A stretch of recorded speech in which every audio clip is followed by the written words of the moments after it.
자, 안녕하십니까. 지금 대략적으로 잠시만요. 학생들이 다 들어왔는지 한번 확인해 보고요. 다 들어왔으면 진행을 해볼까 하는데 한 명 정도 안 들어왔네요.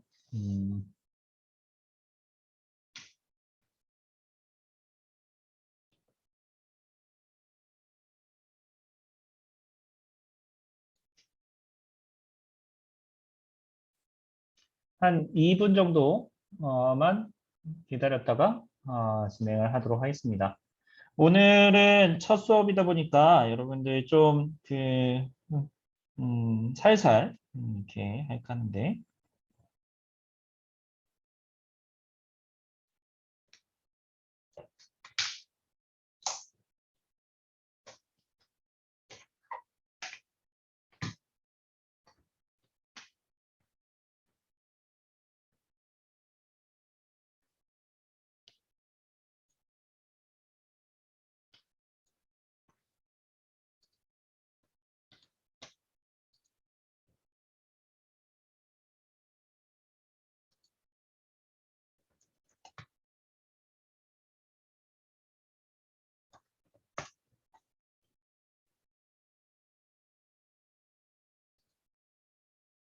네, 바로 진행하도록 하겠습니다.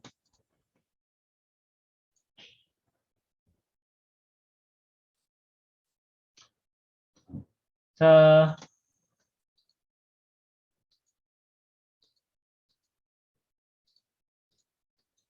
잠시만요. 지금 제가 여러분들한테 보여줘야 되는 게 몇 가지가 있어가지고 그 보여줘야 되는 거를 좀 준비해 놓고 이렇게 보도록 하겠습니다.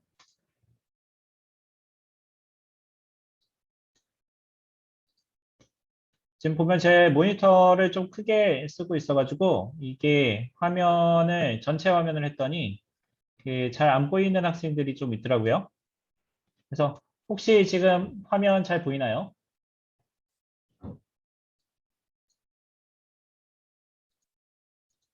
우리 좀 메시지 좀 보내줄까?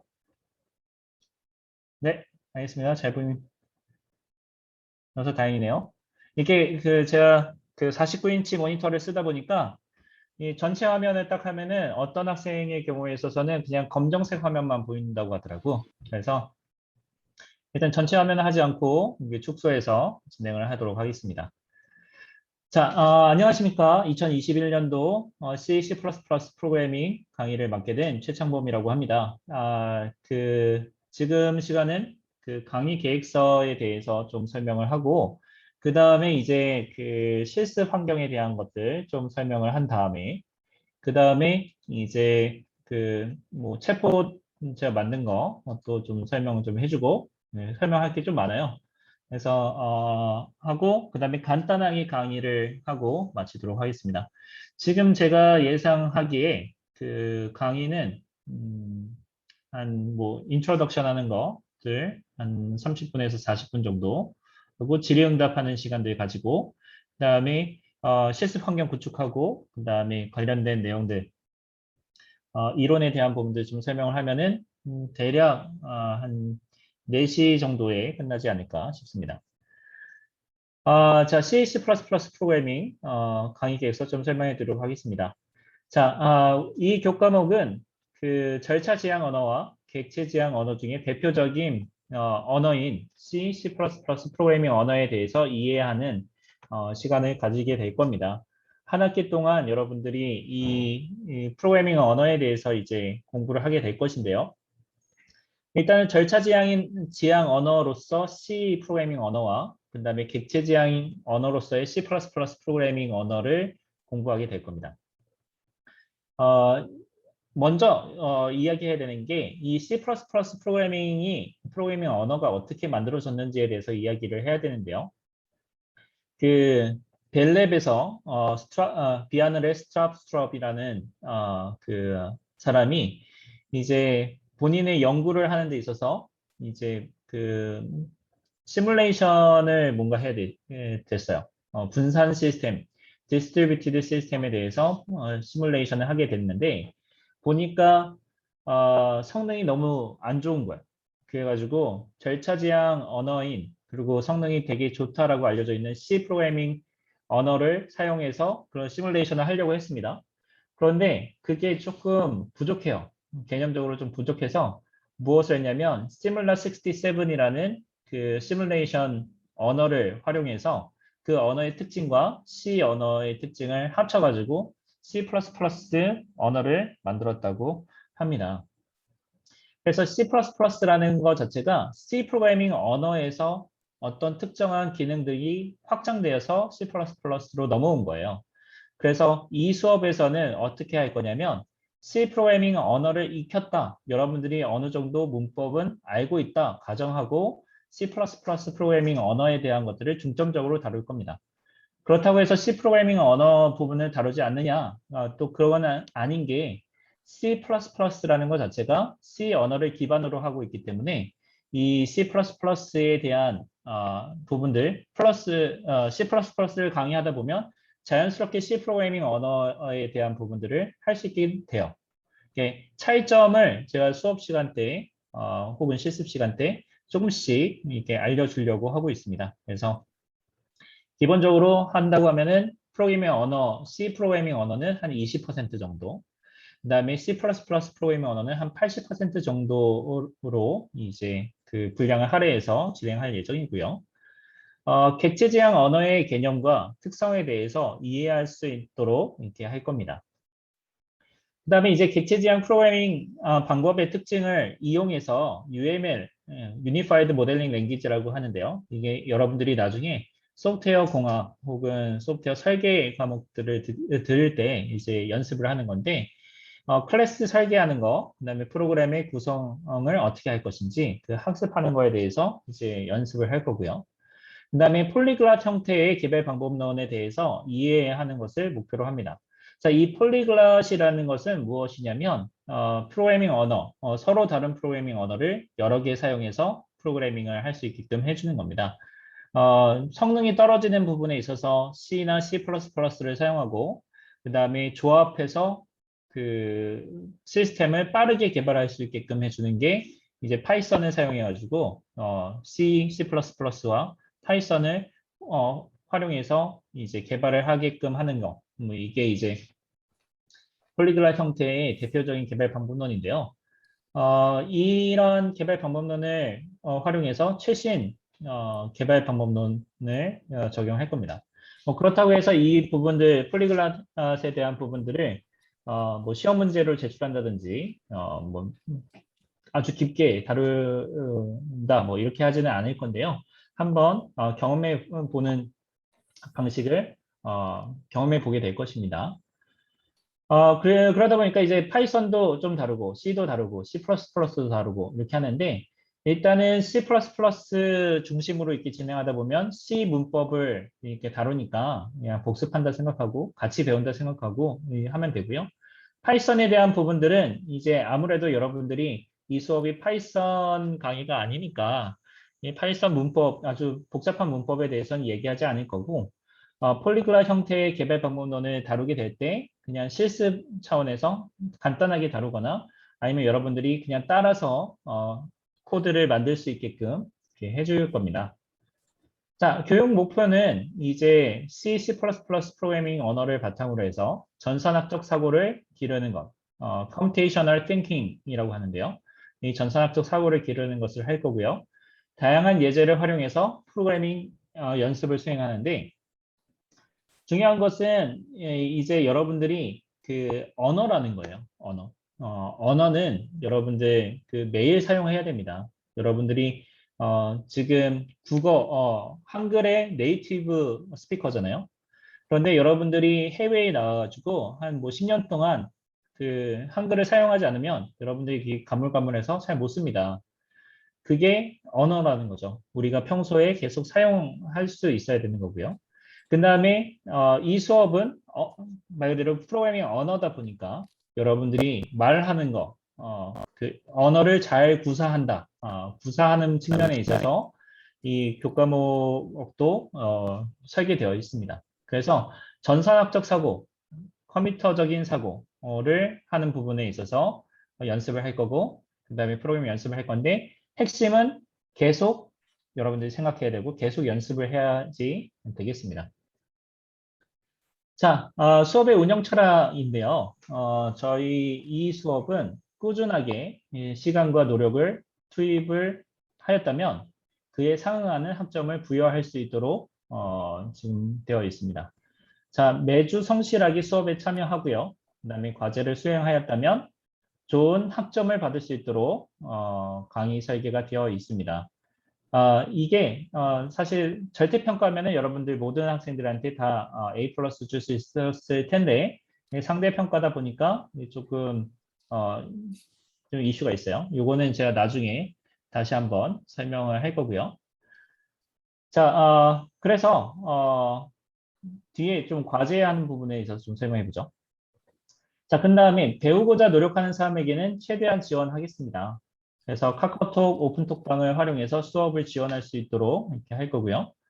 자, 수업 시간 중에는 줌을 활용해서 실시간 지원을 하고 수업 외 시간에는 오후 6시 이후에 여러분들 뭐 질문한다, 오픈 카카오톡방으로 질문한다 이렇게 했을 때는 다음 날까지 답변하도록 하겠습니다. 이게 뒤에 또 설명을 할 기회가 있어가지고 설명해보고요.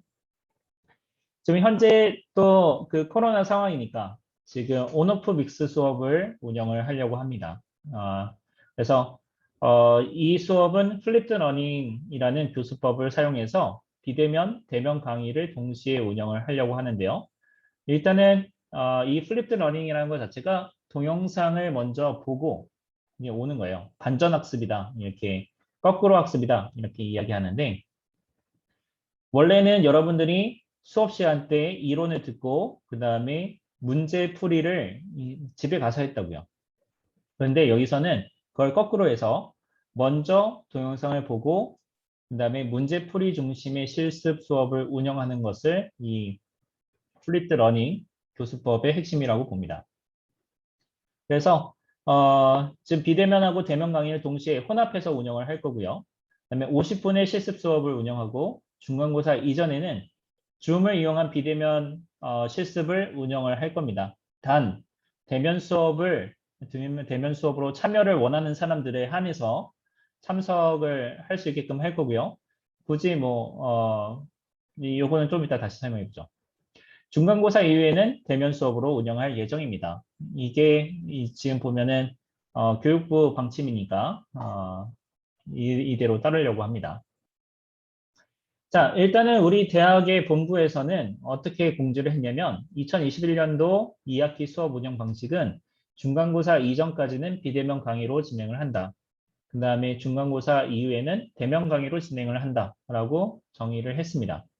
그래서 중간고사 이전에는 비대면 강의를 하는데 원래는 실습 수업이 있죠. 실습 수업은 다 대면 강의로 진행을 해야 되나 컴퓨터 실습의 경우에 있어서는 컴퓨터 교과목에 있어서는 비대면 강의를 인정해 주겠다 이렇게 돼 있었어요.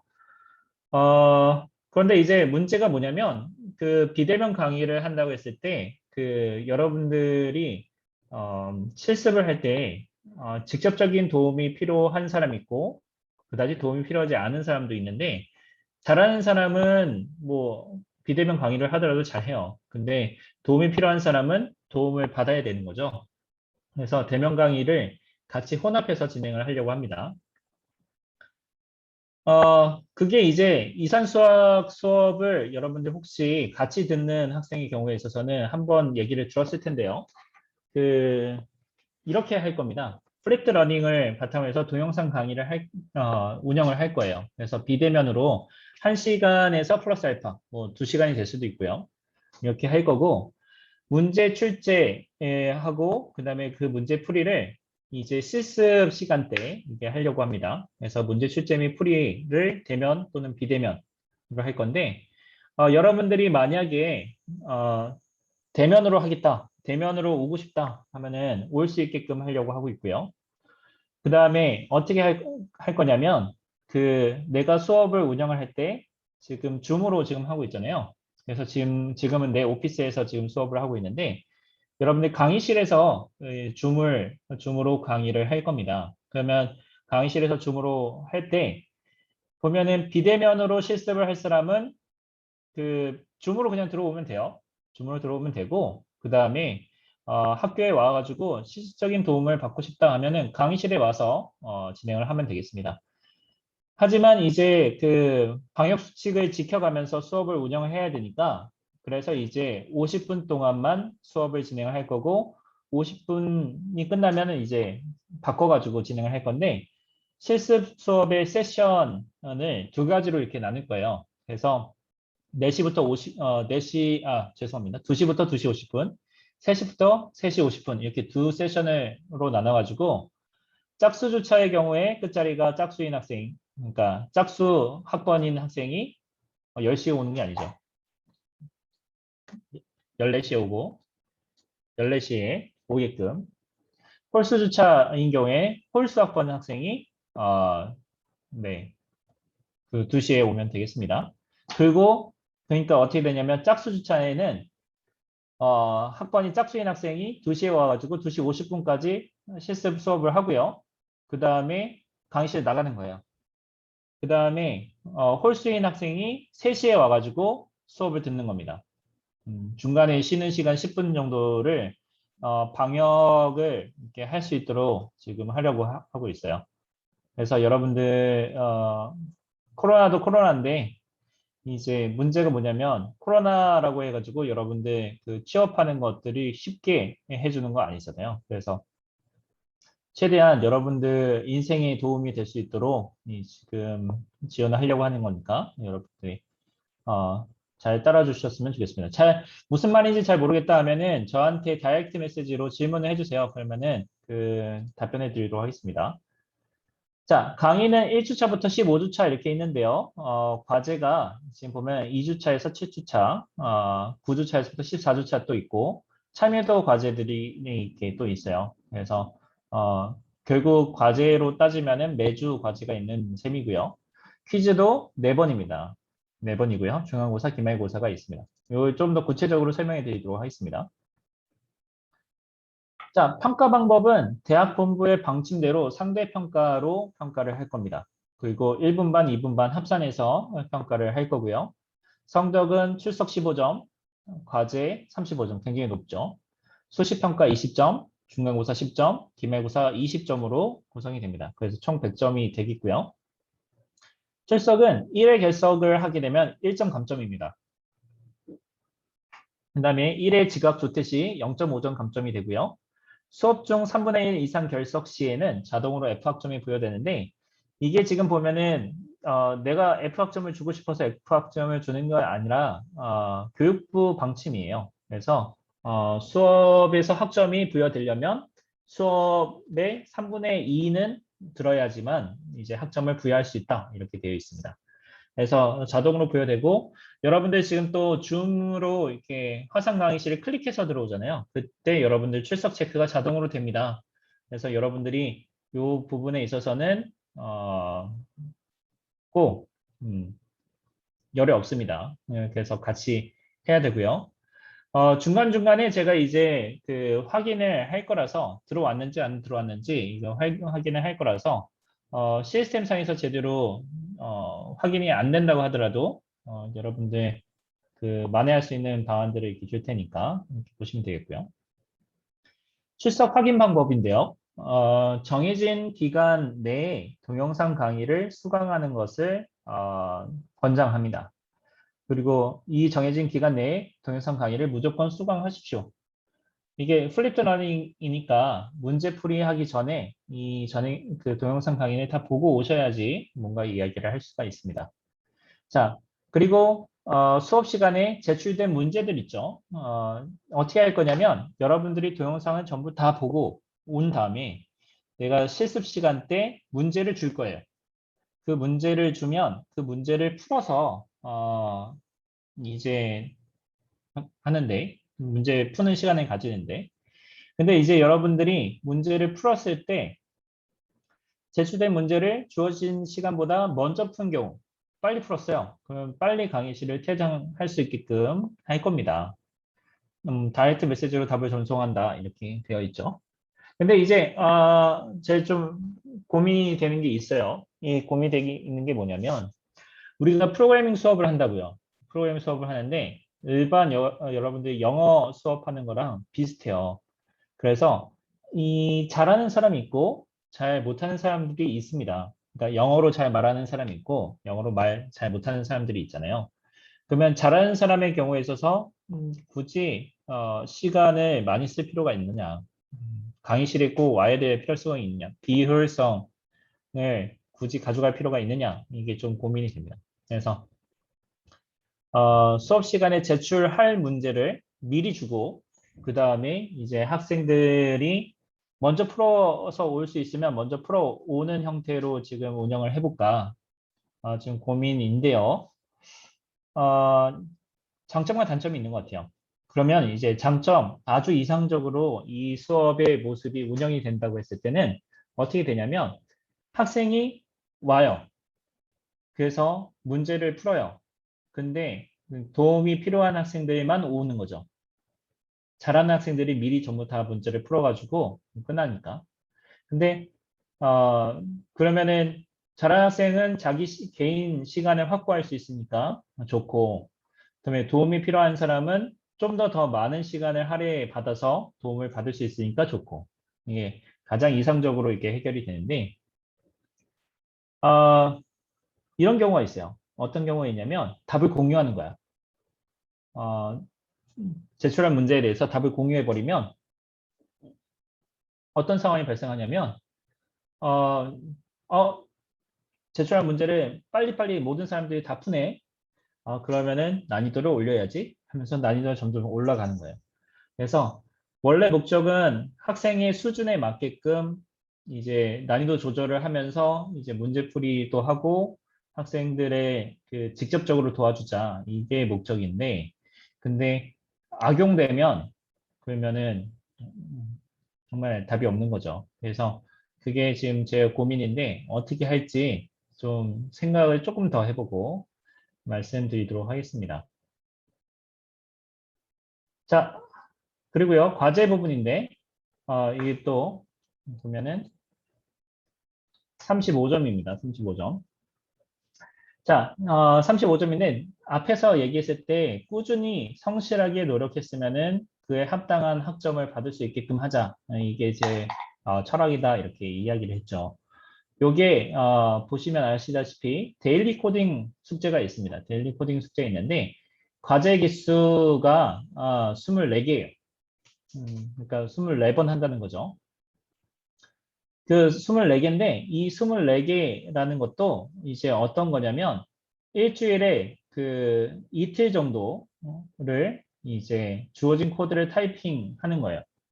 그러니까 마치 헬로 월드를 화면에 출력하는다 이렇게 하면은 뭐 샵 인클루드 IO 스트림 이렇게 넣어주고 인티저 메인에다가 std cout에다가 뭐 헬로 이렇게 해주는 코드를 뭐 그림 파일 같은 걸로 전달을 해주면 그러면 여러분들이 그거를 코드를 타이핑해서 GitHub라는 사이트에 제출을 해서 이게 처리를 하는 겁니다. 하지만 여기서 해야 되는 것은 뭐냐면 각각 다른 날짜에 제출을 하면은 되겠습니다. 각각 다른 날짜에 제출을 해가지고 이제 체크를 받는데 그러니까 일주일에 2번인 거죠. 15주이고 그다음에 중간고사, 기말고사 빼고 첫 번째 주 빼고 뭐 예외 빼면 하면은 아마 딱 맞을 거예요. 그래서 24개가 되겠습니다. 그래서 이거는 어떤 원리냐면 여러분들이 언어이기 때문에 익숙해져야 돼요. 여러분들 마치 여러분들 그 고등학교 때 영어 수업 이렇게 들으면서 단어 외워라 이렇게 단어 시험 치겠다 깜지 쓰고 이렇게 하잖아요. 습작 뭐 이렇게 하는 것처럼 이거를 계속 반복해서 여러분들 손에 익숙해져야 돼요. 그래서 그 익숙해지게끔 하기 위해서 이런 과제를 낼 겁니다. 자, 강의 참여도 과제 이렇게 있는데 3점, 총 3개입니다. 이 출제 의도는 강의의 질을 높이기 위해서 설문에 참여하라 이겁니다. 그래서 얘는 그냥 참여만 하면 점수를 부여하겠습니다. 그래서 요것도 보면은 여러분들의 현재 그 학습 수준 그리고 여러분들의 그 자기 동기부여나 학습의 동기부여나 여러분들 좀 더 알아서 수업의 퀄리티를 훨씬 더 높고 그 다음에 평균적인 난이도를 잘 맞추려고 활용을 하려고 하는 거니까 여러분들 이거 반드시 참여해 주십시오. 자, 개인 프로젝트도 있습니다. 개인 프로젝트 과제 총 1개고요. 8점짜리입니다. 그래서 출제 의도는 우리가 프로그래밍 언어를 학습하니까 중간 규모의 프로그램을 개발할 수 있는지 확인할 거고요. 유형 자체는 요구사항을 줄 거예요. 뭐 예를 들면 그거죠. 음, 계산기를 한번 짜보세요. 공학용 계산기를 만들어 보세요. 이런 요구사항을 줄 거예요. 그래서 공학용 계산기는 괄호를 써가지고 계산을 수행할 수 있고 그 다음에 덧셈, 뺄셈, 곱셈, 나눗셈을 이렇게 할 수 있다. 뭐 이렇게 이진수에 대해서도 처리할 수 있어야 되고 16진수에 대해서도 처리할 수 있다. 뭐 이런 요구사항들을 뭔가 디스크립션에 줄 거고요. 그 요구사항에 부합하는 프로그램을 작성하는 겁니다. 그리고 기본적인 코드는 제공을 해줄 거예요. 그래서 여러분들이 보고 그다음에 그거에 대해서 진행을 하시면 되겠습니다. 그래서 이렇게 보면은 총 35점이에요. 35점인데 중간고사가 10점이고 기말고사가 20점이야. 그러면은 지금 중간고사 10점, 기말고사 20점이면 그 두 개 합치면 30점이잖아요. 지금 보면 중간고사, 기말고사 통틀어서 하는 것보다 과제 점수가 훨씬 더 높아요. 근데 이 과제는 여러분들이 평소에 열심히 했는가, 성실히 했는가 이거에 따라서 이게 달라지는 겁니다.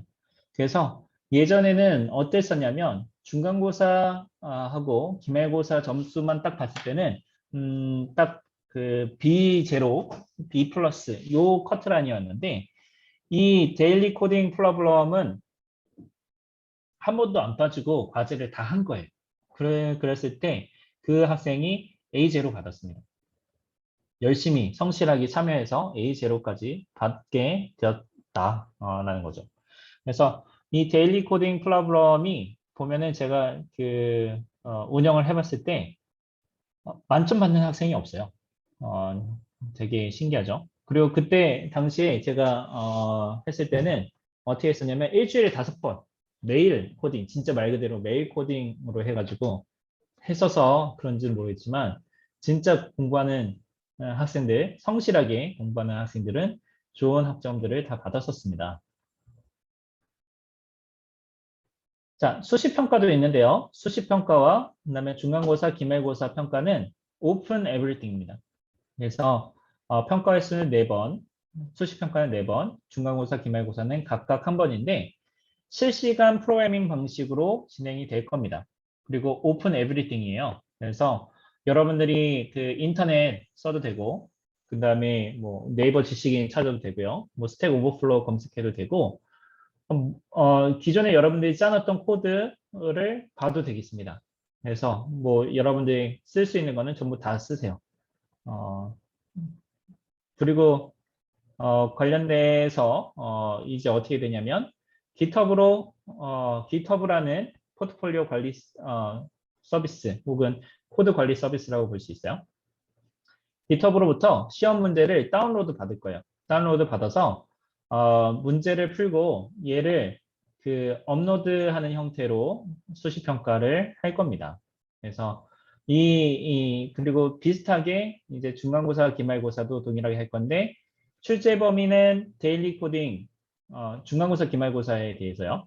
데일리 코딩에서 수시 평가에서 과제에서 교과서의 연습 문제에서 출제를 할 겁니다. 특이사항은 대면 평가로 진행한 것이 원칙이고 사회적 거리두기 단계에 따라서 다르게 진행될 수 있다는 거, 이게 본부의 방침에 따라서 좀 바뀔 수 있다는 거 염두에 두시고요. 뭐 시험 전날에 이야기할 거 아니니까 여러분들이 그거는 걱정 안 하셔도 되고요. 미리 말씀드리도록 하겠습니다. 본부에서 먼저 결정을 해서 알려줄 거예요. 그리고 이렇게 보게 되면은 시험이 좀 많이 있는 것처럼 보여요. 수시평가 4번에 중간고사, 기말고사 이렇게 해서 총 6번의 시험인데 이 수시평가하고 그 다음에 그 중간 기말고사는 어떤 거냐면 여러분들 언어잖아요. 이 언어다 보면은 어떤 상황들이 발생하냐면 그날 컨디션에 따라 가지고 잘 되는 경우 있고 잘 안 되는 경우들이 있어요. 그래서 특별히 이 프로그래밍 수업에서 시험을 자주 보면 그러면 그만큼 여러분들이 평균 실력이 나오게 됩니다. 중간고사, 기말고사 때, 뭐, 감기에 걸리든지, 아니면 다른 일이 있어가지고, 중간고사 망쳤어. 그래가지고 전체 학기가, 날아가는 게 아니라, 꾸준하게, 시험도 꾸준하게 보고, 그다음에 중간고사, 기말고사도 계속 이렇게 봐서, 그래서 여러분들의 평균 실력을 측정해서 여러분들 학점을 부여하도록 하겠습니다. 자, 교과서는 지금 포르잔 이라는 교수님이 쓴 포르잔 C++ 에센셜이라는 책을 사용할 거고요.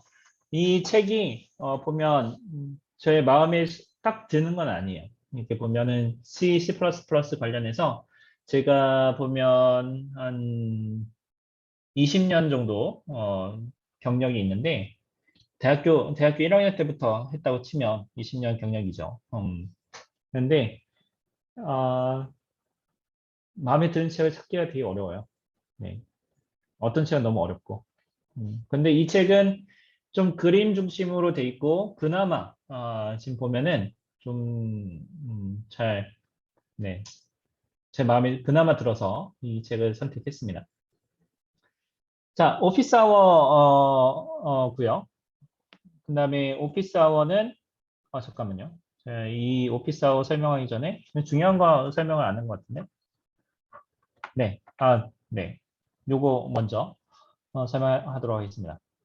자, 평가 방법인데 평가 방법은 1분반과 2분반을 합산해서 평가를 할 겁니다. 이거는 왜 그러냐면 여러분들 그 1분반 지금 보면 2분반이 1분반보다 사람 수가 적어요. 사람 수가 적으면 A 플러스 A0 받을 수 있는 그 비율이 줄어듭니다. 사람 명수가 훨씬 더 줄어든다는 얘기예요. 그러면 이제 사람이 많이 들으면 많이 들을수록 그 A를 받을 수 있는 그 확률이 높아져요. 상대평가니까. 이 상대평가도 대학 본부에서 결정을 한 겁니다. 그래서 내가 절대평가로 주고 싶어도 학교 시스템에서 절대평가로 점수가 선택이 안 돼요. 이건 나는 모든 학생을 절대평가로 주고 싶은데, 그게 안 됩니다. 그래서 상대평가라서 여러분들한테 조금이라도 혜택을 많이 가져갈 수 있게끔 하려고 상대평가로, 뭐죠? 1분반, 2분반 합산 상대평가로 진행을 하겠습니다. 그러면 이제, 예를 들면 여러분들이 상대평가면 항상 사람 수가 많으면 많을수록, 유리하다 이렇게 얘기했잖아요. 그런데, 공교롭게도 1분반에 그 수강 신청하는 게 실패했어. 실패해가지고 2분반으로 들어왔어. 그런데 사람 수가 적어. 그래가지고 거기에서 이제 성적을 못 받게 된다. 그러면은 되게 불공평하잖아요. 그래서 상관없이 1분반, 2분반 합산해서 평가를 할 거고 그 다음에 이제 시험도 같이 치려고 합니다. 자, 오피스 아워인데요. 오피스 아워는 간단한 질문 사항들에 대해서는 오픈 채팅을 활용해 주십시오. 그리고 개인 면담은 이메일을 통해서 시간 약속을 잡아 주십시오.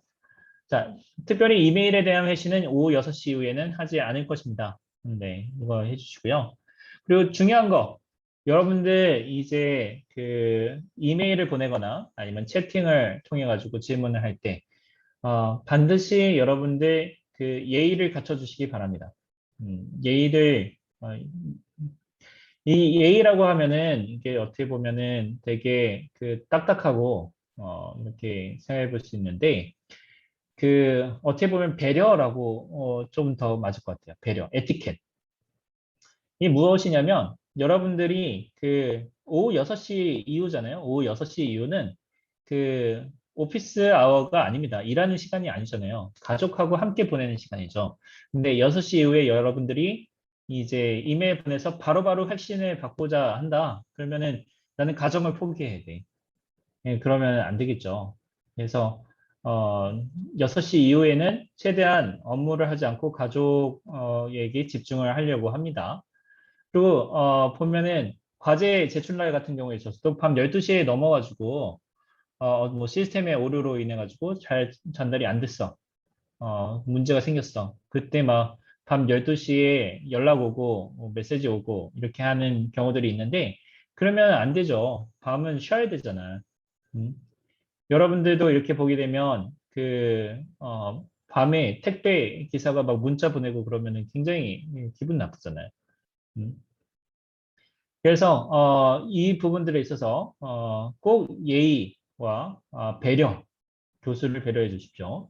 그래서 아무리 바쁘더라도 예의를 갖춰서 이메일을 보내주시고 연락을 해 주시기 바랍니다.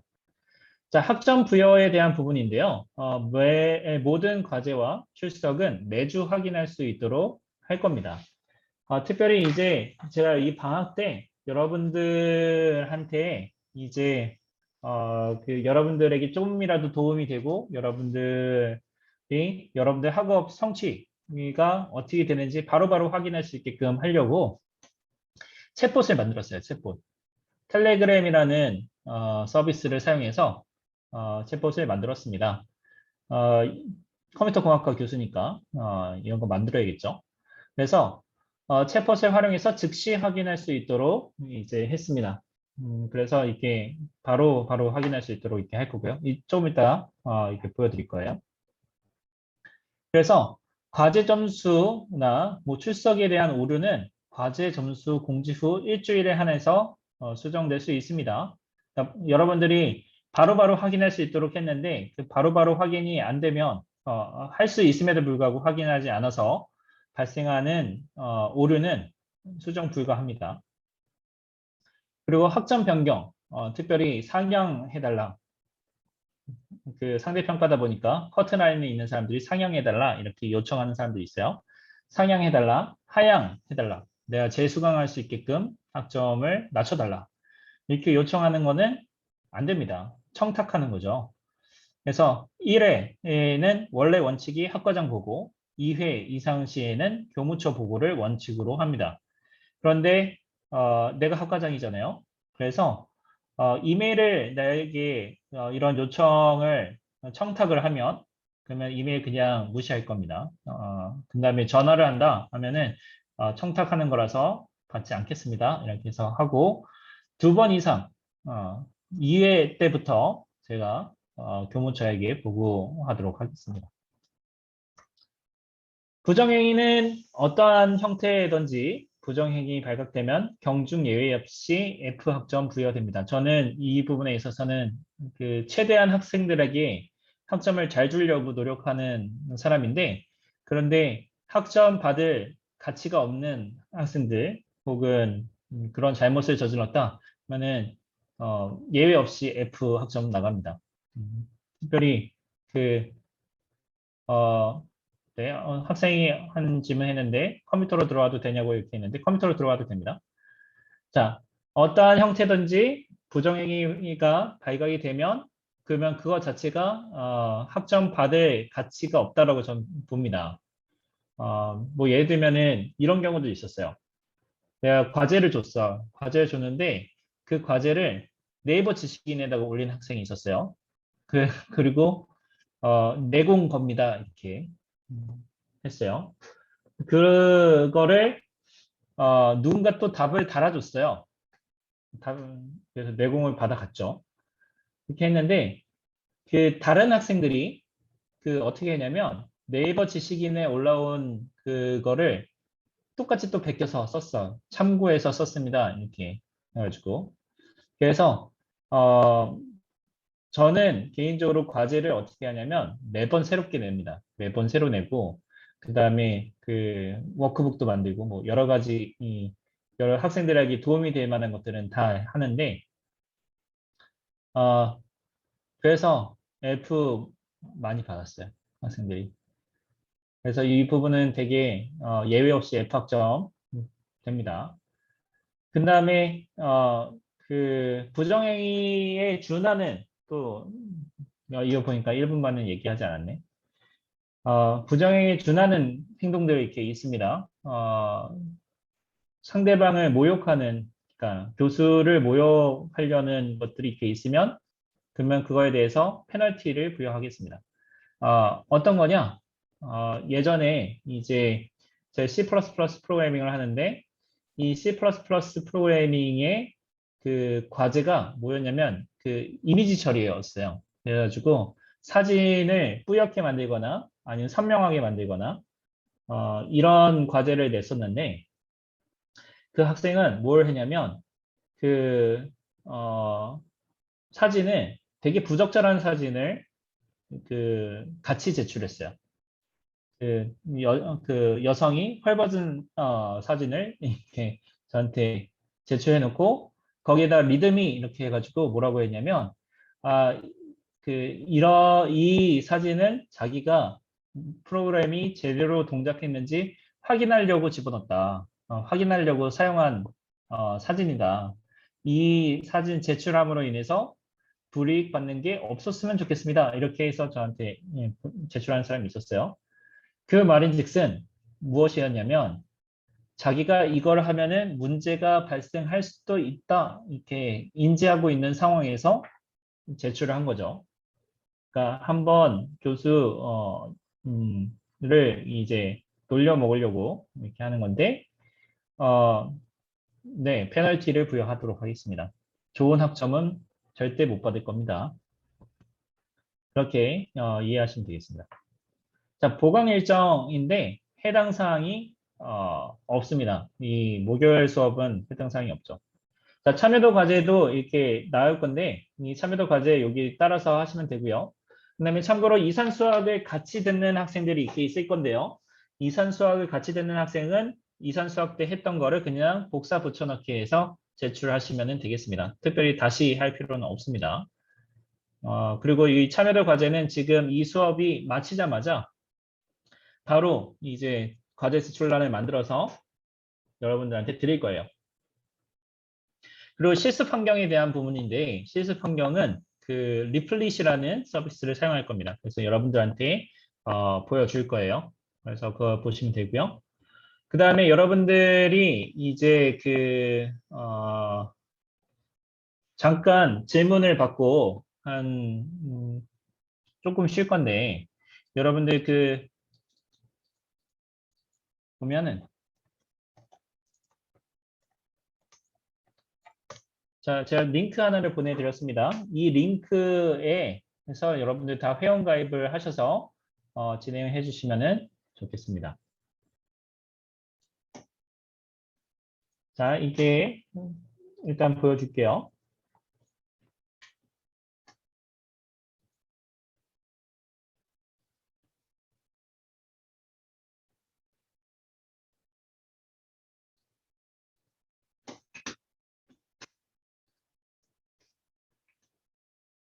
자, 혹시 질문 있으면 질문 지금 링크로 올려주세요.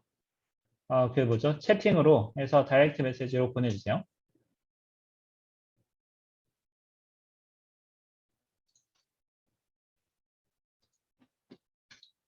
자, 여러분한테 공유했던 아니지.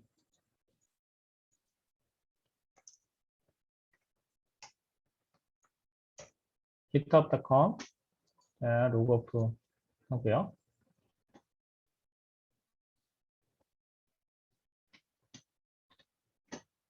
자, 이게 이제 GitHub라는 사이트고요. 이 GitHub는 코드 관리 서비스입니다. 그래서 여러분들이 이제 여기에서 코드를 이제 쓰면 그러면은 그 코드 관리에서 일종의 여러분들 포트폴리오를 관리해주는 서비스라고 보면 되겠어요. 자, 여기서 이제 사인업 이렇게 한 다음에 그 다음에 이메일 쓰는데 여기 이메일 쓸 때 여러분들 그 학번 메일 있죠? 그 학번 메일을 사용해서 진행을 해 주십시오. 특별히 제가 보면 그, 그, 어디지? 잠깐만요. 학교 홈페이지 한번 볼까?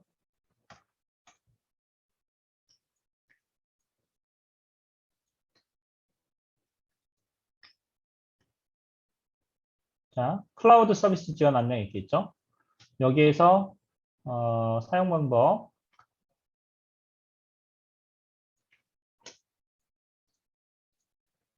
이렇게 있습니다.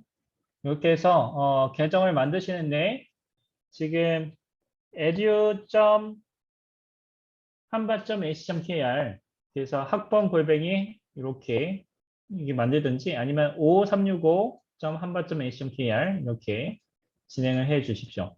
만약에 여러분들이 요 둘 중에 하나라도 그 이메일 계정이 없다면 이번에 만들어 주는 게 좋고요.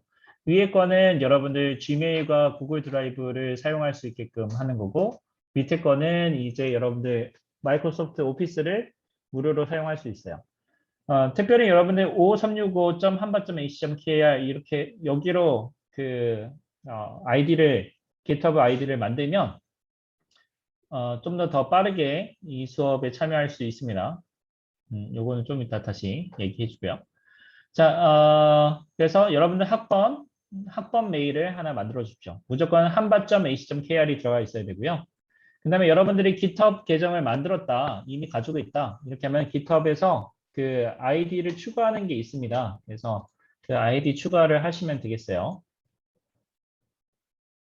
그래서 요게 지금 프로파일 이렇게 있죠. 지금 여러분들 보시는 이게 지금 그 저의 GitHub입니다. 네, 지금 보면은 이렇게 요 근래에 되게 열심히 개발한 것들이 이렇게 나오죠. 그래서 월요일날 이산수학 수업에서 챗봇을 여러분들한테 보여주고 난 다음에 그 다음에 기능 추가하고 버그 수정하고 이렇게 했었어요. 자,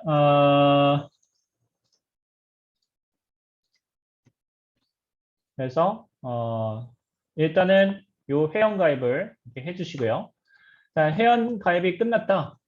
회원가입을 다 했다. 그러면 어떻게 하냐면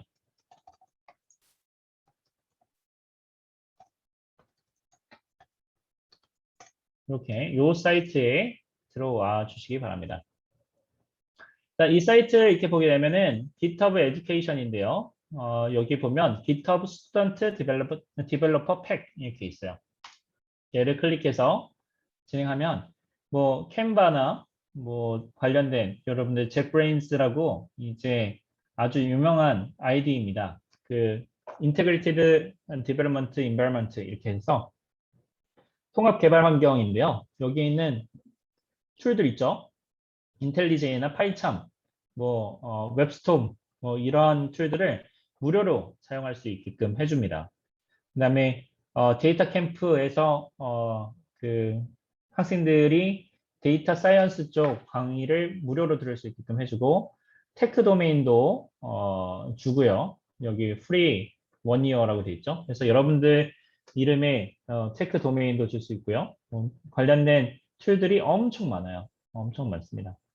그래서 이 툴을 무료로 사용할 수 있게끔 해주니까 여러분들이 요거를 그 먼저 hanba.ac.kr인 그 학교 메일, 학번 메일을 만들어 가지고 진행을 해 주십시오. 학번 메일을 해서 이렇게 들어오면 get your pack 이렇게 있죠. 여기서 보면은 여기에다가 다음으로 넘어가면 여기 take a picture랑 업로드 이미지 이렇게 있죠. 여기에다가 여러분들 그 학생증을 넣어주세요. 여기 학생증을 선택하고 이미지를 업로드 해준 다음에 프로세스 이렇게 하면 되겠습니다. 그렇게 해서 계속 진행해가지고 프로세스를 해주시면 되겠습니다. 그러면 이제 여러분들 이 툴들 무료로 사용할 수 있고 그 다음에 관련된 정보들도 쉽게 접근할 수 있습니다. 또 이렇게 보시면 이거는 그냥 여담인데 여러분들 보시면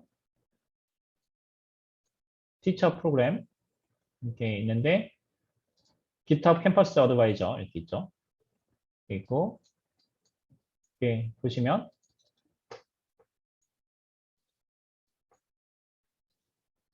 여기에 뭐 하나 있죠. 네, 한번 내셔널 유니버시티. 그래서 GitHub 캠퍼스 어드바이저에서 한국에서 저 혼자밖에 없습니다. 우리 학교 이렇게 있고요. 그 다음에 스쿨 이렇게 보시면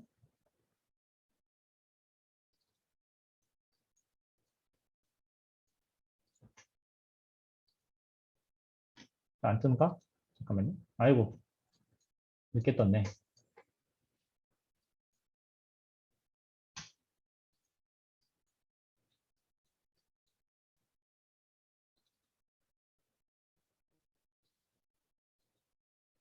이렇게 한국에 몇 개 없는데 우리 학교도 지금 캠퍼스 프로그램에 가입되어 있습니다.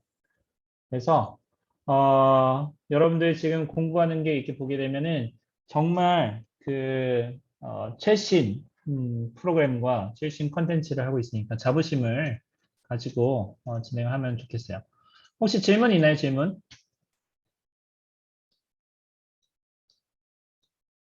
질문 좀 해봐.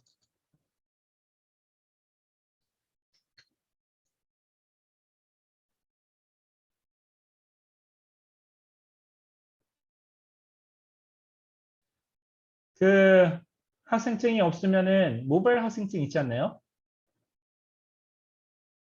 모바일 학생증 캡처해가지고 제출해도 되는 걸로 알고 있습니다.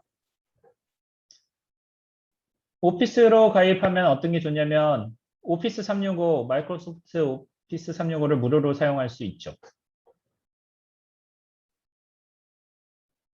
네, 그 다음에 본교재와 부교재 모두 필요한지 질문해도 괜찮을까요? 이렇게 했는데 부교재는 괜찮고요. 본교재는 여러분들이 꼭 구매하시면 되겠습니다. 자, 학교에서 만들어준 학번. 일단 본교재 먼저 답변해주면 그 본교재가 여러분들 그 요 강의 자료 자체가 본교재를 중심으로 진행을 하고 있습니다. 그리고 여러분들이 그 책을 읽고 그 다음에 오면은 그 좀 도움이 되겠죠. 이 예습을 한다, 예습을 하고 싶다 하면은 책 중심으로 지금 설명을 하고 있으니까 책에 있는 개념을 중심으로 설명하고 있으니까 본교재를 보고 그다음에 뭐죠? 강의를 듣다 좀 이해 안 되는 부분은 또 책을 볼 수 있고 책을 보다가 이해 안 되는 부분은 강의를 들으면 이해가 될 겁니다. 그래서 본교재는 있었으면 좋겠고요. 그다음에 학교에서 만들어준 학번 골뱅이 edu.hanba.ac.kr 구글 계정이 있는데 이것으로 사용해도 되나요? 이렇게 질문했는데 네, 그거 사용하라고 얘기하는 겁니다. 그런데 아까 얘기했던 5365.한바.ac.kr 하면은 좀 더 빠르게 처리된다 이렇게 이야기를 했었죠. 이 GitHub라는 사이트가 마이크로소프트사한테 먹혔어요. 마이크로소프트사가 이 사이트, 이 서비스를 인수했습니다. 그래서 5365 계정으로 진행을 하면 프로세스가 더 빠르다라고 했던 게 왜 그러냐면 마이크로소프트사 거니까 좀 더 빠릅니다. 그냥 빠르게 처리된다는 거예요. 여러분들 모바일 학생증을 찍어가지고 업로드 했을 때 시간이 좀 걸려요. 그리고 edu.hanba.ac.kr 이거 해도 좀 시간이 처리되는데 시간이 좀 걸립니다. 네, 또 질문.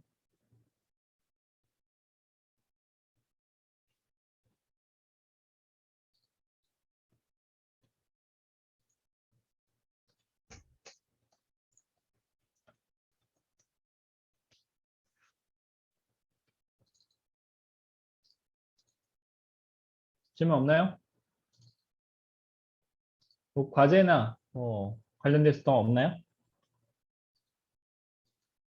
GitHub 등록 절차에 대한 설명은 지금 제가 다른 학생을 한 명 잡고 새로 한번 그 절차에 대한 동영상을 찍어 볼까 생각 중입니다. 그래서 한 번에 끝내지는 않을 거고요. 다시 한번 동영상으로 녹화를 하고 지금 보고 있는 화면도 지금 계속 녹화하고 있거든요. 그래서 오늘 이게 줌에서 처리가 끝나는 대로 그 강의 동영상을 업로드 해줄 예정입니다. 그래서 그거 참고하셔도 되겠습니다. 55분까지. 바로 55분 됐네. 자, 1분 정도 기다려 드리겠습니다. 질문 있으면 질문해 주세요.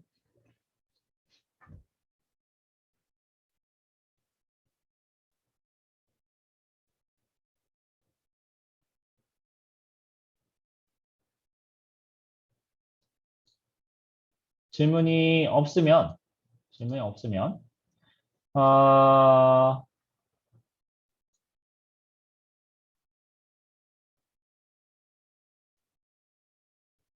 자, 텔레그램을 하나 보여드리겠습니다. 자, 이 텔레그램은 이제 여러분들 어떻게 쓰냐면 골뱅이 검색을 할 때 튜터, 심, 봇 이렇게 검색을 해주세요. 튜터 심봇이 있게 있습니다. 더블 클릭해서 여기 스타트 있죠? 스타트를 해서 들어와. 자, 지금 수업은 1101이죠? C, C++ 프로그램이죠? 자, 선택을 했고요. 수업 관련된 정보 클릭해서 볼 수 있고요. 그다음에 init, register 요거는 여러분들이 하시고요. 나중에 이것도 체포 사용하는 것도 그 절차별로 보여드릴 거예요. 자, 동영상 찍어서 업로드 하도록 하겠습니다. attendance, 출석 이렇게 하면 뭐 summary, 요약 점수 이렇게 15점입니다. 이렇게 되고요. attendance 이렇게 하면 detail 하면은 1주부터 시작해서 15주차까지의 점수를 한꺼번에 이렇게 보여주고요. 그 다음에 점수까지 알려줍니다. 그래서 여러분들이 바로바로 점수를 확인할 수 있도록 이제 되어 있고요. 또 보면 토탈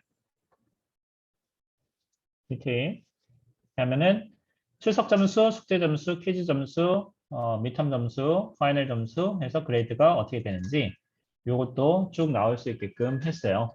자, 그런데 이제 이슈가 이제 어떤 거냐면 이런 게 이슈가 있을 수 있습니다.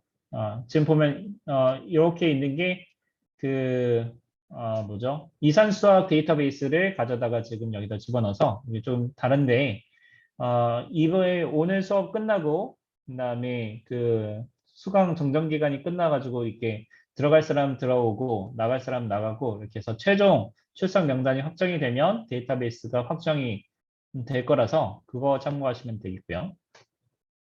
그래서 여러분들이 즉시 바로바로 점수 확인할 수 있도록 챗봇을 만들었으니까 많이 사용해 주시고 그 다음에 여러분들 지금 그 제가 중간중간에 이번 학기에 계속 틈틈이 기능을 구현할 거예요. 그래서 기능 구현해서 여러분들이 뭐 그 과제 같은 경우에 과제 제출 기간이 다가오면 과제 제출하세요 이렇게 그 메시지가 간다든지 아니면 그 뭐가 있을까? 내가 오늘 일찍 가야 되는 날이야? 뭐 이런 거 있죠. 그거 확인할 수 있게끔 챗봇 메시지를 만들어 준다든지 다양하게 지금 기능을 추가해서 여러분들 공부하는 데 도움이 될 수 있도록 하려고 합니다. 그래서 여러분들 참고해 주셔서 진행해 주시면 되겠습니다. 자, 질문 있나요? 질문?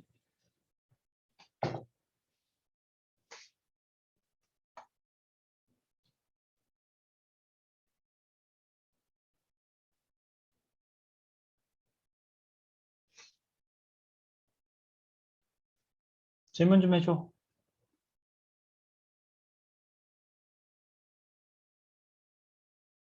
질문 없으면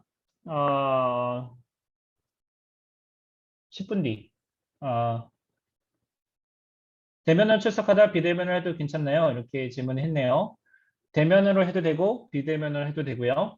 대면으로 오늘은 대면으로 했다가 다음 주에 좀 늦게 일어났어. 그러면 비대면으로 해도 됩니다. 그러니까 그때그때 상황에 맞게끔 여러분들이 하셔도 되고요. 다만 이제 중간고사 이후에 학교에서 전면 대면으로 대면 수업으로 진행한다라고 공지가 되면 그때는 다 대면으로 와야 돼요. 그때 지금 학교에서 지금 얘기하고 있는 건 뭐냐면 중간고사 이후가 되면 이제 그 1차 접종이 거의 다 끝난 상황이고 집단 면역이 어느 정도 형성된 거라고 판단이 돼서 교육부에서도 전면 대면으로 수업을 하라 이렇게 공지를 했대요. 그래서 그거를 따라갈 건데 문제는 여러분들도 아시다시피 그 델타 변이나 다른 변이들이 있어서 그 변이들로 인해 가지고 또 다른 게 생길 수도 있잖아요. 그래가지고 그거는 일단은 현재로서는 중간고사 이후에는 대면으로 진행을 한다. 이렇게 알고 있으면 되겠습니다. 그거 관련해서 학교에서, 학교 본부에서 공지를 할 거니까 그거는 그 공지를 참고하시면 되겠습니다. 네, 또 질문. 질문 없으면 3시 10분에 수업 다시 시작하도록 하겠습니다. 궁금한 사항들 또 있으면은 여러분들 이 채팅창에다가 올려주면 3시 10분에 다시 답변해 드리도록 하겠습니다.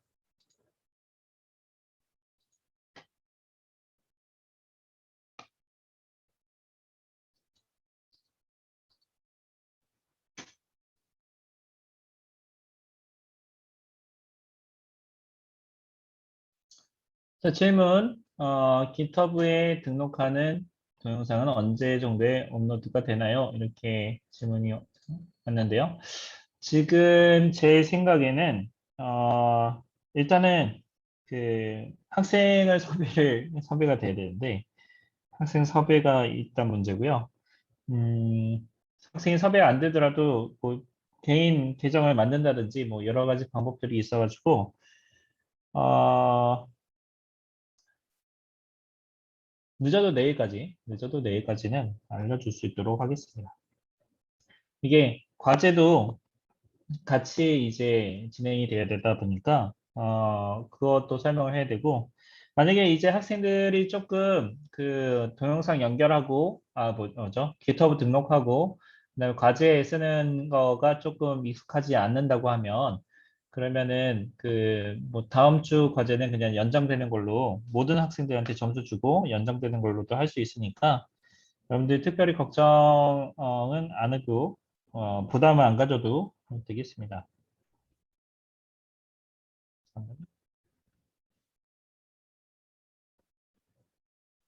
할 필요 없고.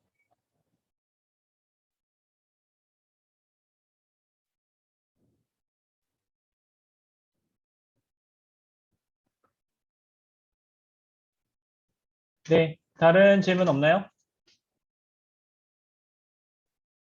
텔레그램에 채널에 들어갔는데 텔레그램 챗봇은 어떤 방식으로 실행시킬 수 있는지 질문했는데 일단 텔레그램 채널은 또 다른 거예요. 텔레그램 채널은 그 단톡방이고요. 단톡방에다가 개인 정보를 이렇게 막 올릴 수는 없잖아. 단톡방에다가 그 학생의 지금 점수가 몇 점입니다. 이렇게 할 수가 없어서 텔레그램 챗봇은 여러분들이 개별적으로 개인 대화방을 만든다 생각하면 됩니다. 그 개인 대화방은 어떻게 하면 되냐면 여러분들 검색하는 부분 있죠? 왼쪽 위에 검색하는 부분에다가 투터 심보치라고 쓰면 되겠어요. 이렇게. 이렇게 해서 검색을 하시면 여기에 있는 걸로 검색을 하시면 투터심이 나올 겁니다. 그래서 여러분들 여기에서 하면 되는데 그 수업 리스트가 지금 아까 얘기했던 것처럼 데이터베이스가 이산수학 데이터베이스를 지금 그 연결시켜 놨어요. 그래서 이제 그거를 이제 여러분들 오늘 C, C++ 프로그래밍 수업 듣는 사람의 그 명단이 확정이 되면 그러면은 그 데이터베이스가 갱신이 될 겁니다. 그래서 그거는 조금 기다려 주시면 될 거고요. 안 되는 사람의 경우에 그렇고요. 아마 이산수학을 수강하고 있는 사람은 같이 그냥 연결이 될 겁니다. 그래서 아직은 어, C++ 데이터가 아니니까 참고해 주시면 되겠습니다. 네, 또 질문이 있으면 얘기해 주세요.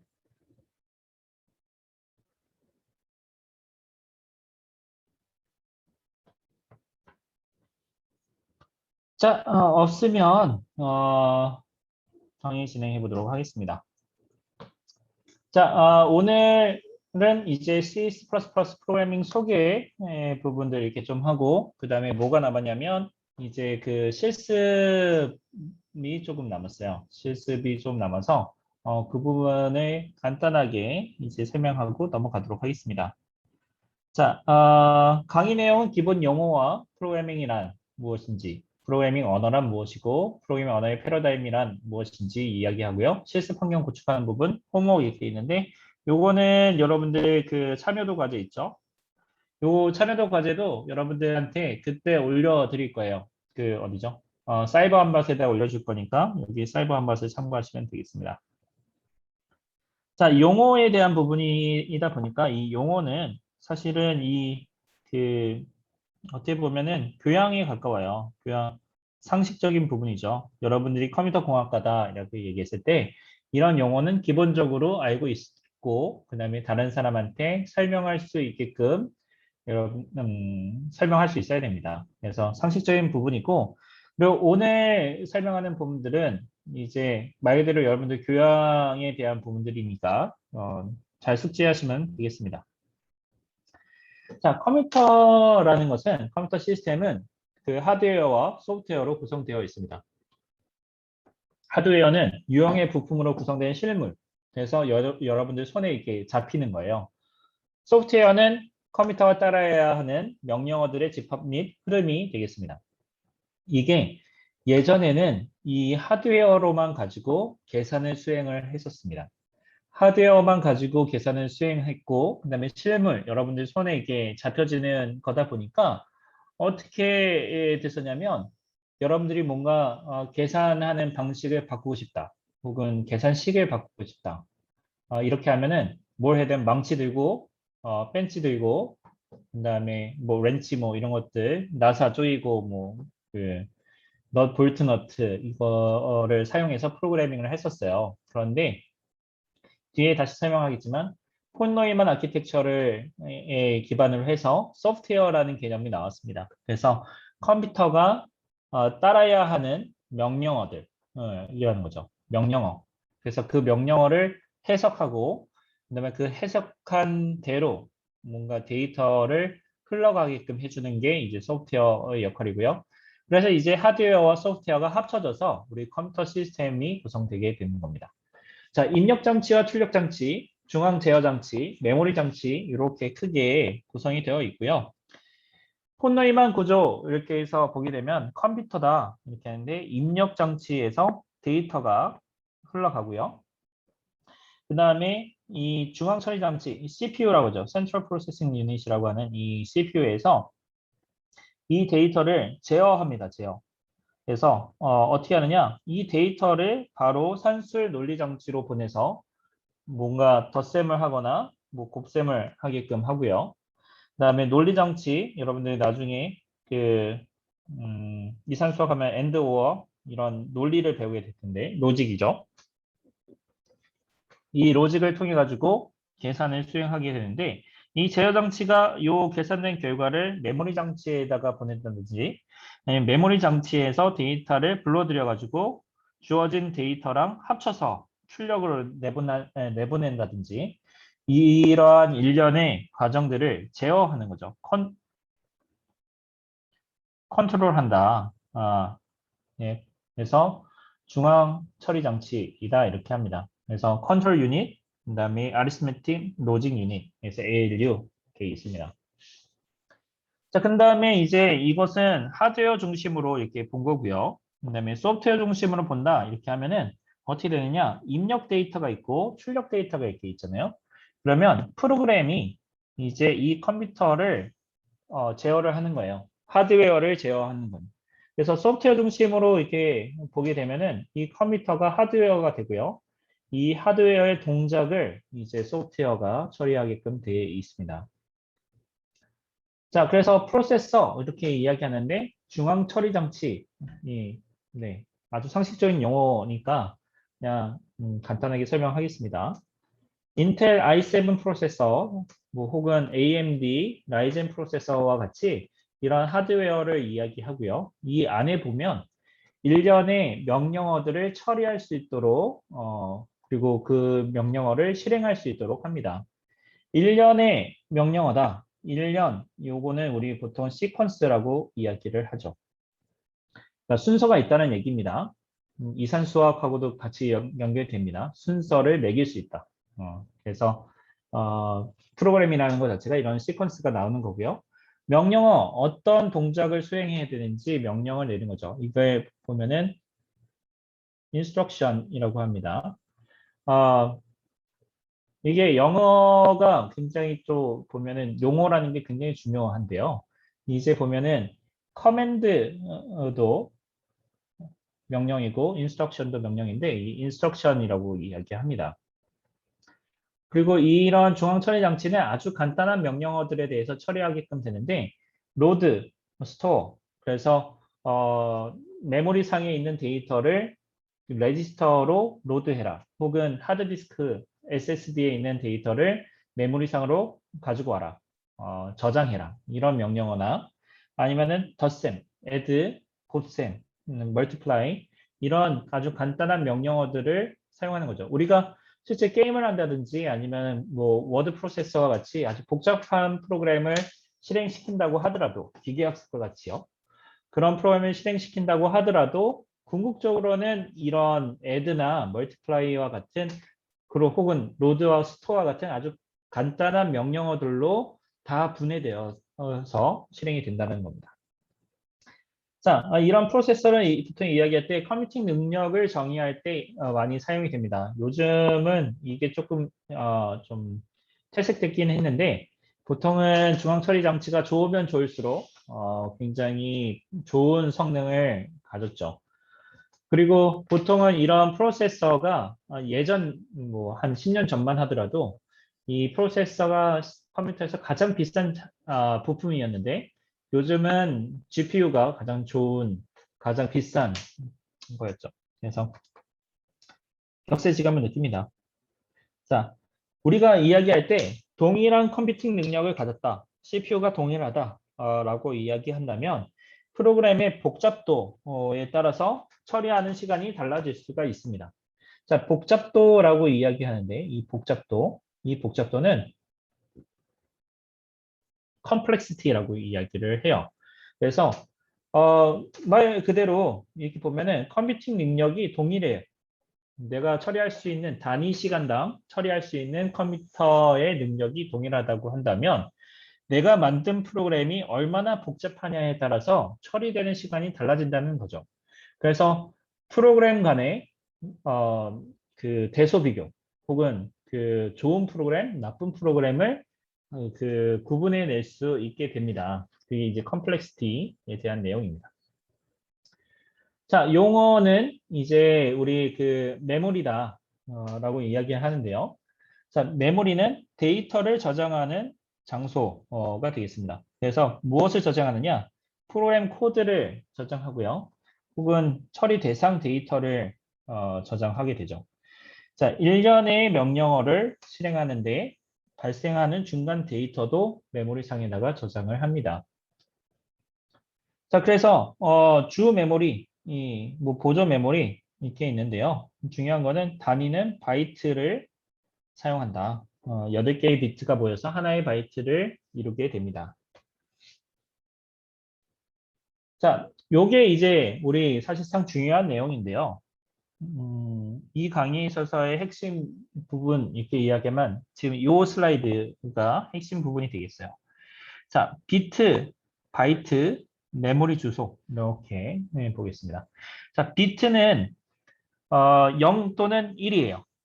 그러니까 0 또는 1의 값을 가지는 숫자 혹은 소자 이렇게 보시면 되겠습니다.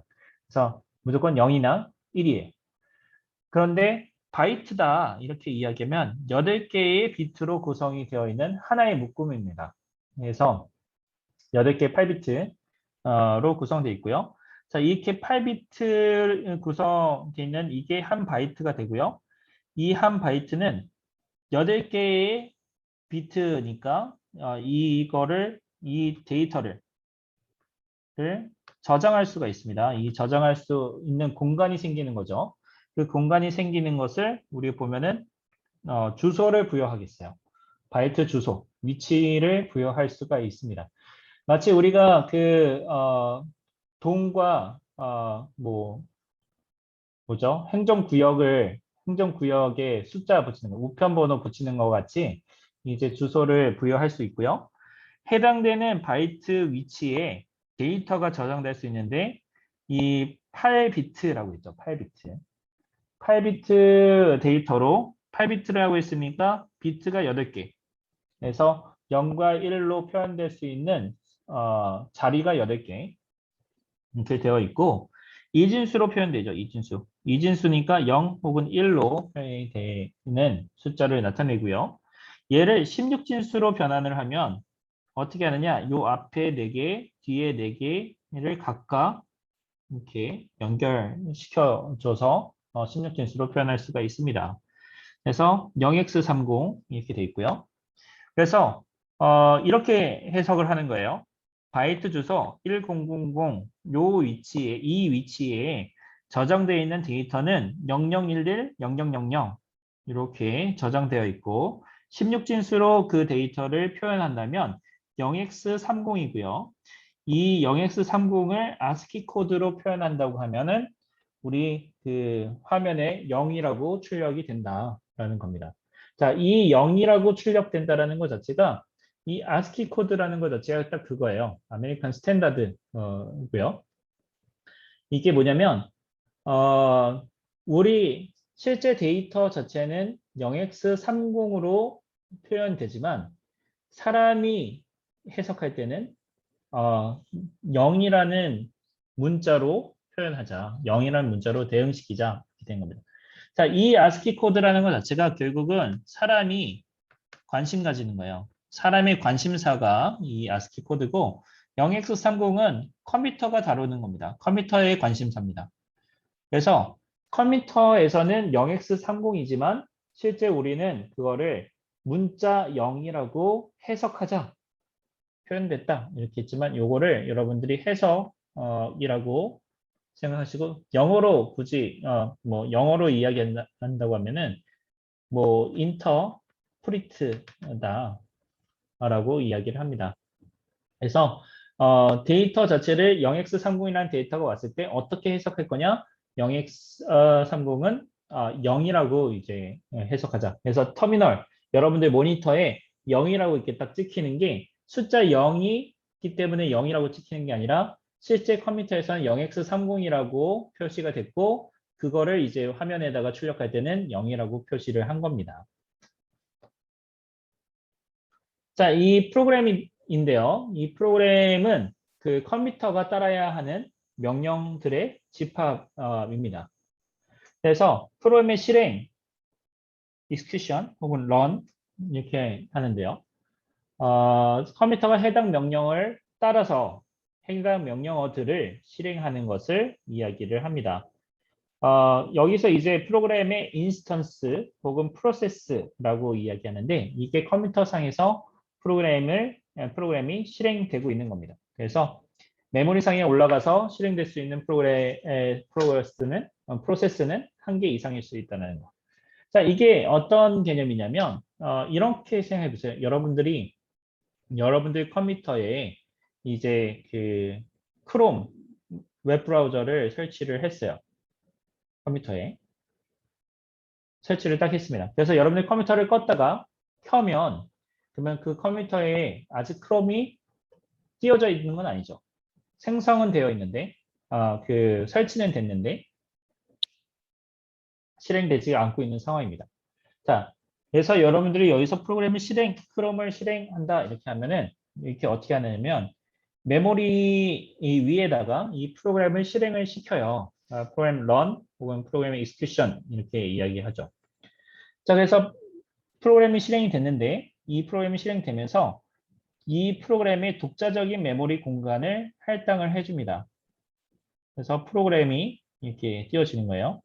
그리고 이 프로그램을 보면은 여러분들이 보는 바와 같이 프로그램 여러 개를 띄울 수 있는 거죠. MS 엣지 브라우저를 여러 개 띄운 것처럼. 그러면은 이 프로그램을 띄울 때마다 메모리 상에다가 프로그램이 이렇게 띄워지는 거죠. 자, 이렇게 프로그램이 띄워져 있게 되는데 이 프로그램 띄워져 있는 게 다른 다른 인스턴스가 됩니다. 다른 개체가 됩니다. 그래서 우리가 봤을 때 지금 이야기하는 게 우리 프로그램 상에서 이야기하는 게 객체 지향의 개념하고도 잘 맞아떨어져요. 그 프로그램을 각각의 객체다 이렇게 생각하셔도 무방하겠습니다. 그래서 메모리상에 올라가서 실행되고 있는 프로세스는 한 개 이상일 수 있다. 뭐 보시면 되고요. 프로그래밍이다. 이 프로그래밍이라는 것은 컴퓨터가 내가 생각하는 대로 동작하게 만드는 일종의 예술이다. 이렇게 할 수 있습니다. 그래서 프로그램은 다양한 문제를 해결하는 데 있어서 도구로 활용되고 있고요. 그다음에 컴퓨터가 사용자의 목표 혹은 목적을 달성할 수 있도록 컴퓨터가 이해할 수 있는 일련의 명령들이 되겠습니다. 그래서 컴퓨터가 이해할 수 있다. 이게 이제 기계어다 이렇게 보고요. 일련의 명령이다. 일련이다. 이게 시퀀스고요. 명령이다. 인스트럭션이죠. 그래서 컴퓨터가 이해할 수 있는 형태로 우리가 프로그램을 작성을 할 수 있다면 그러면 가장 이상적일 텐데 그런데 그게 쉽지가 않죠. 그래서 우리가 컴퓨터가 이해하는 형태로 프로그램을 작성하기 어려우니까 우리가 이해하기 편하게 프로그램을 작성을 하고 그거를 컴퓨터가 이해할 수 있도록 번역하는 것을 컴파일러라는 것을 사용해서 구현을 하게 됩니다. 자, 이때 이제 우리가 봤을 때 좋은 프로그램이란 무엇이냐? 기본적으로 정확한 프로그램이 돼야 돼요. 우리가 요구사항이 있다고 하면은 그 요구사항에 부합되는 프로그램을 만드는 것. 그게 좋은 프로그램이 되겠습니다. 그래서 시간과 공간, 전력의 효율, 이런 부분들은 부가적인 요구사항들인데 먼저는 우리가 준 요구사항들을 100% 만족해야 돼요. 그게 뭐냐면 예를 들면 그 10 더하기 10 이렇게 하면 20이라는 결과가 나와야 되잖아요. 그럼 그 20이 정확하게 나와야지 되는 게 좋은 프로그램입니다. 근데 그 중에서 시간, 보통은 일반적인 케이스에서는 시간이 짧으면 짧을수록 좋죠. 빠르게 결과를 주면 줄수록 좋은 프로그램이다 이렇게 이야기하고 메모리를 적게 사용하면 적게 사용할수록 좋은 프로그램이다 이렇게 이야기하고 요즘은 조금 다르게 시간은 조금 많이 사용하더라도 전력이 조금 적게 먹으면 적게 소비가 되면 좋은 프로그램이다 이렇게 이야기를 합니다. 그래서 되게 부가적인 이슈들이 있는데 결국은 우리가 어떻게 하느냐 여러분들이 사용자 혹은 여러분들이죠 프로그래머가 디자인해요 설계해요. 네, 그 설계한 내용을 바탕으로 코딩을 합니다.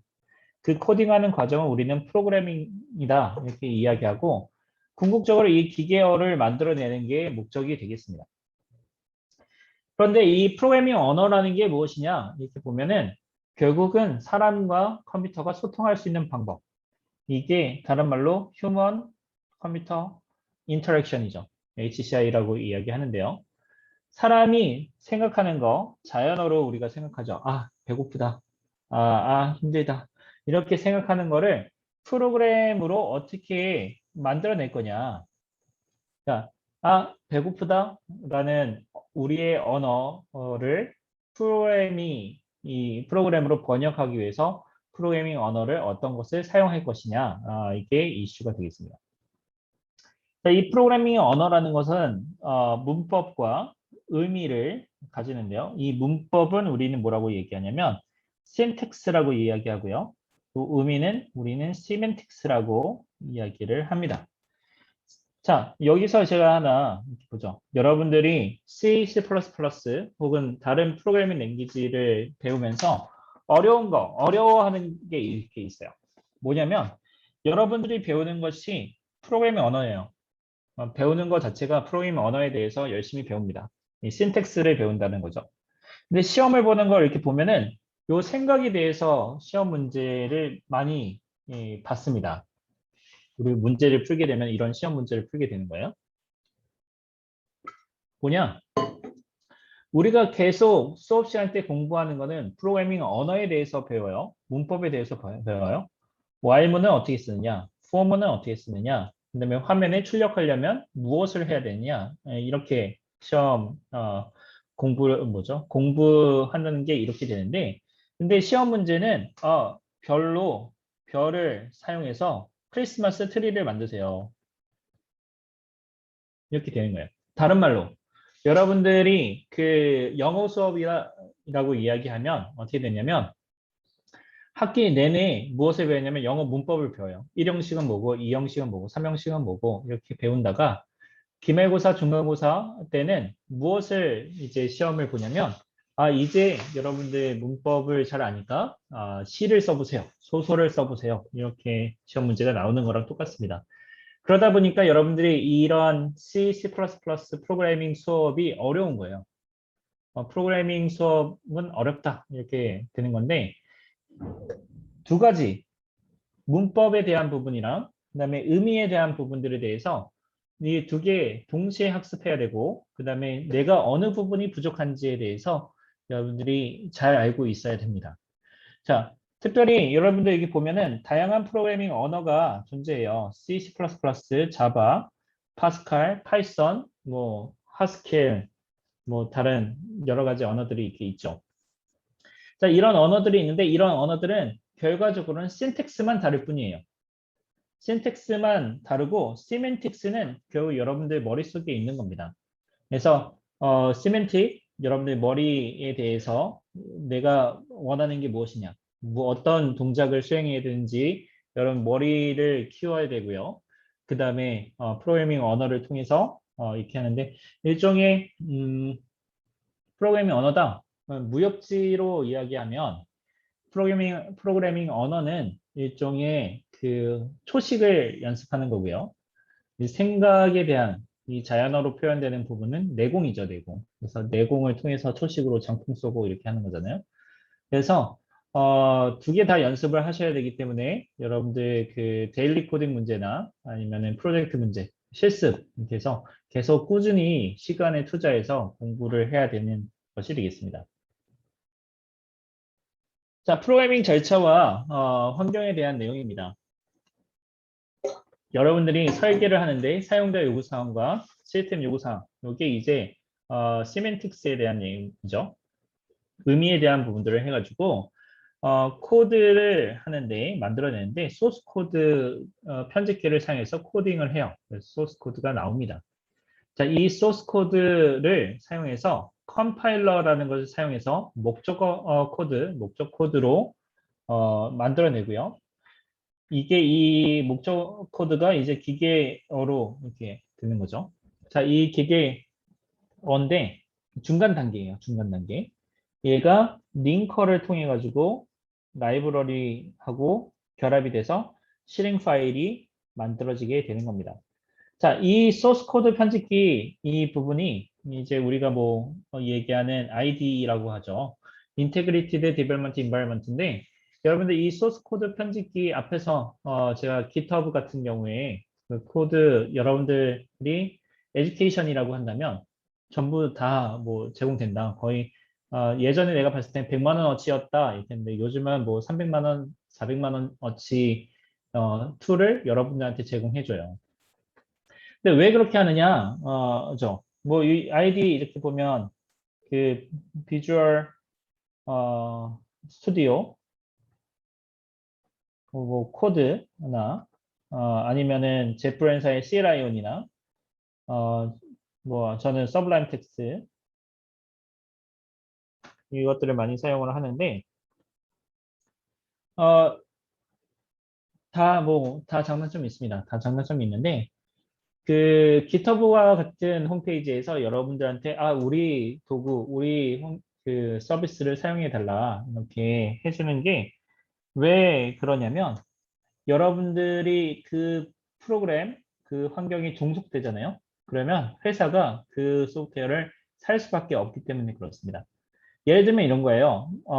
우리 회사는 비주얼 스튜디오 코드만 사용한다. 그런데 이번에 새로 뽑은 신입을 보니까 이 사람은 CLI온이라는 젯브레인사의 소스 코드 편집기만 사용할 수 있는 거야. 그러면 이제 어떤 거냐면 회사 입장에서는 이 새로 뽑은 신입을 열심히 가르쳐서 비주얼 스튜디오 코드를 사용해서 프로그래밍 할 수 있게끔 만드는 비용과 그다음에 CLI온이라는 도구를 사서 그다음에 얘를 개발시키는 그 비용 두 개를 비교해 보면 C라이온을 사용해서 C라이온을 구매하는 비용이 더 싼 거예요. 그런 게 이제 사람을 뽑았는데 실제 일에는 투입 못하고 월급은 계속 주는데 이 공부시켜야 되니까 이게 부족하잖아. 그러니까 이렇게 여러분들 학생 입장에 있을 때 다양한 툴을 제공해 주는 것처럼 보여주면서 여러분들로 하여금 특정 환경에 종속되게끔 만들어 주려고 하는 거예요. 그래서 그러다 보니까 제가 수업 시간 때 최대한 이런 아이디 같은 거 있죠. 이런 것들 안 쓰려고 합니다. 그리고 표준, 무료로 하려고 하는데 그러다 보면은 조금 비효율적이라고 생각될 정도로 네, 좀 손이 좀 불편한 게 있어요. 좀 불편한 게 있는데 그거는 여러분들 나중을 위해서 여러분들 커리어에 도움이 되게끔 하려고 하는 거니까 좀 보면 되겠고요. 자, 컴파일러라는 것은 소스 코드를 사용자가 사람이 이해하기 쉬운 형태로 되어 있는 여기에 이제 시멘틱스와 그다음에 신텍스가 있는 거죠. 그래서 문법으로 표현된 시멘틱스를 기계어의 형태로 변환시켜 주는 거. 이게 컴파일러고요. 그다음에 여러분들이 모든 코드를 다 작성할 수 없잖아요. 음, 동작하는 것도 최적화되어 있다라고 얘기하기가 좀 어렵죠. 그래서 공유의 개념으로 라이브러리라는 게 있습니다. 그래서 다른 사람이 만든 소프트웨어, 다른 사람이 만든 함수, 많이 사용되는 함수 이런 것들을 라이브러리로 가지고 와서 이 링커를 통해 가지고 합치고 그 다음에 실행 파일을 만들어내는 겁니다. 그래서 우리가 프로그래밍 한다 하면은 환경에 대한 얘기가 나오면 이런 것들이 이제 나오게 돼요. 자, 프로그래밍 언어의 패러다임이라는 게 있는데 이것은 일종의 철학입니다. 문제를 해결하기 위해서 생각하는 철학인데요. 절차형이 있고 객체 지향형이 있고 함수형, 논리형 뭐 이렇게 철학을 가지고 있습니다. 그래서 절차 지향적, 객체 지향적, 함수형 뭐 이렇게 다 있는데 절차 지향형의 프로그래밍 언어는 대표적으로 C 프로그래밍 언어, 뭐 파이썬 이렇게 있고요. 객체 지향형 이렇게 하면은 C++, C#, 자바 뭐 다른 프로그래밍 언어들이 이렇게 있죠. 파이썬도 클래스가 있어서 객체 지향적인 요소를 가지는데 실제는 네, 객체 지향이라고 얘기하기 좀 어렵습니다. 자, 함수형 같은 경우에 펑셔널 프로그래밍 랭귀지, 그래서 하스켈이나 뭐 오카멜이나 이런 프로그래밍 랭귀지들이 있고요. 뭐 스칼라라고 자바와 펑셔널 랭귀지를 합친 프로그래밍 랭귀지도 있습니다. 자, 논리형 로직 프로그래밍 랭귀지 이렇게 해서 리스프과 같이 논리형 프로그래밍 랭귀지들이 있고요. 보통 이제 프로그래밍 언어의 패러다임은 문제를 해결하기 위한 프로그래머의 철학과 그 다음에 관점이 담겨져 있는데 결국 여러분들이 해야 되는 것은 꾸준히 연습해서 자기 것으로 만들어야 됩니다.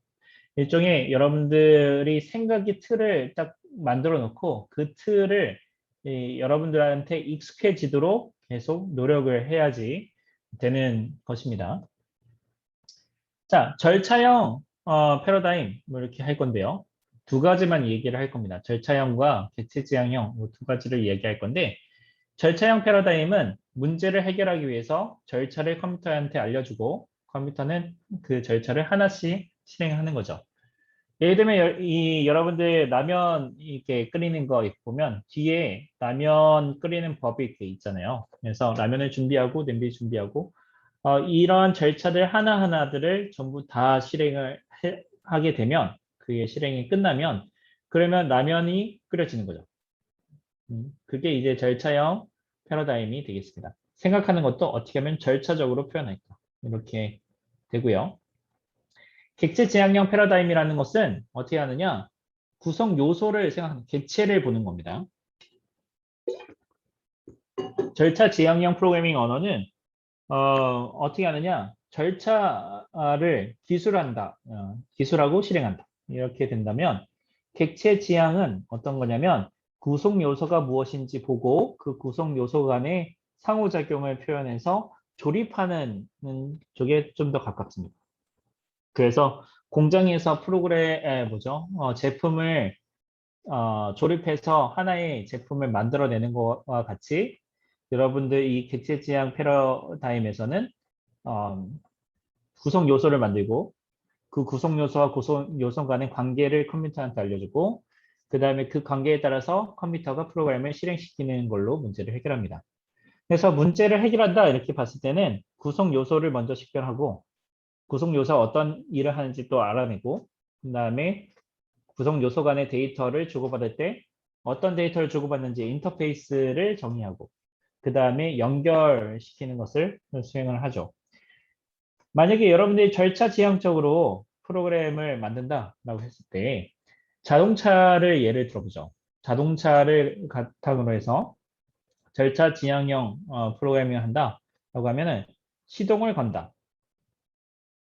그 다음에 핸들을 조작한다. 엑셀을 밟는다. 그 다음에 핸들을 조작한다. 브레이크를 밟는다.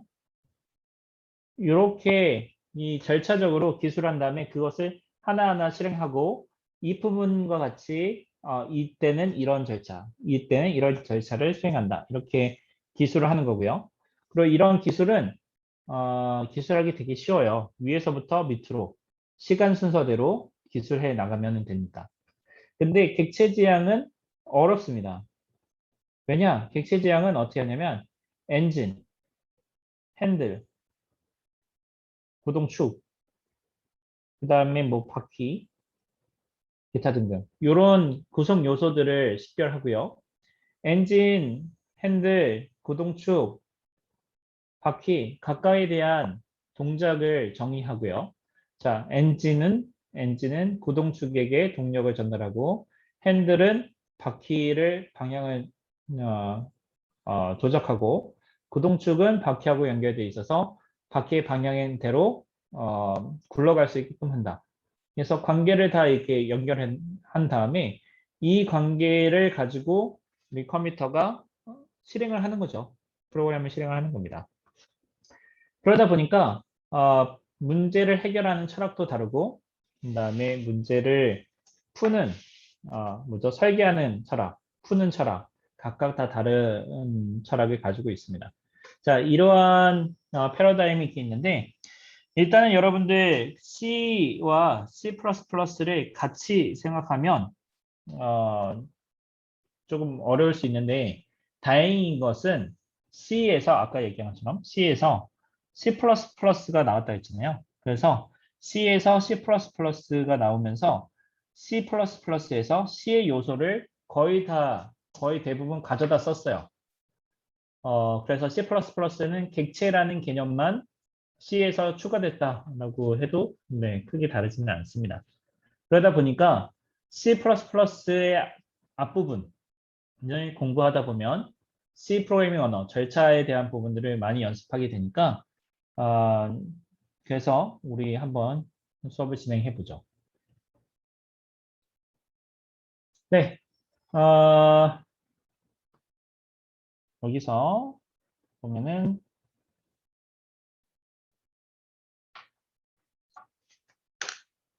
자, 질문.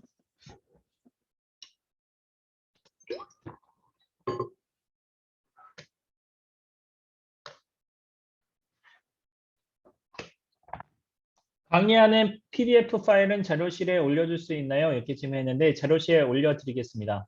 이산 수학의 경우에 있어서는 제가 강의 자료를 그 체계에서 제공하는 강의 자료를 쓰기 때문에 그 저작권 때문에 공유가 안 되는데 여러분들 그 C, C++ 수업에서의 강의 자료는 PDF 파일을 파워포인트를 만들어서 지금 진행하고 있거든요. 그래서 여러분들이 쓸 수 있게 공유해 드리도록 하겠습니다. 네, 또 질문.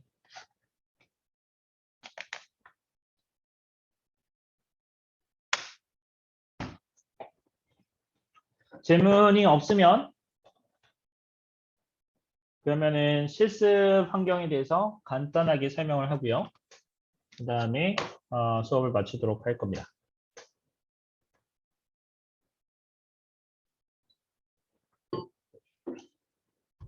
자, 하루에 아침 수업 3시간, 오후 수업 3시간 이렇게 하는데 6시간 동안 말을 하려니까 너무 힘든데.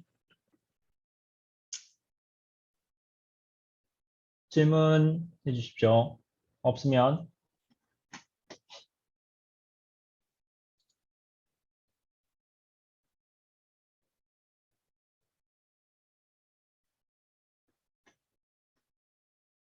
제가 화면 공유해서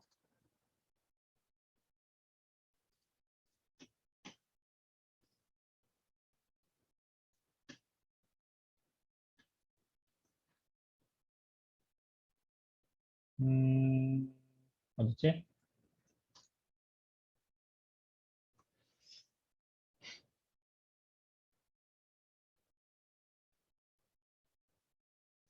여기 밑에 있구나. 네. 네, 지금 여기서 보시면 12초에 이렇게 있죠.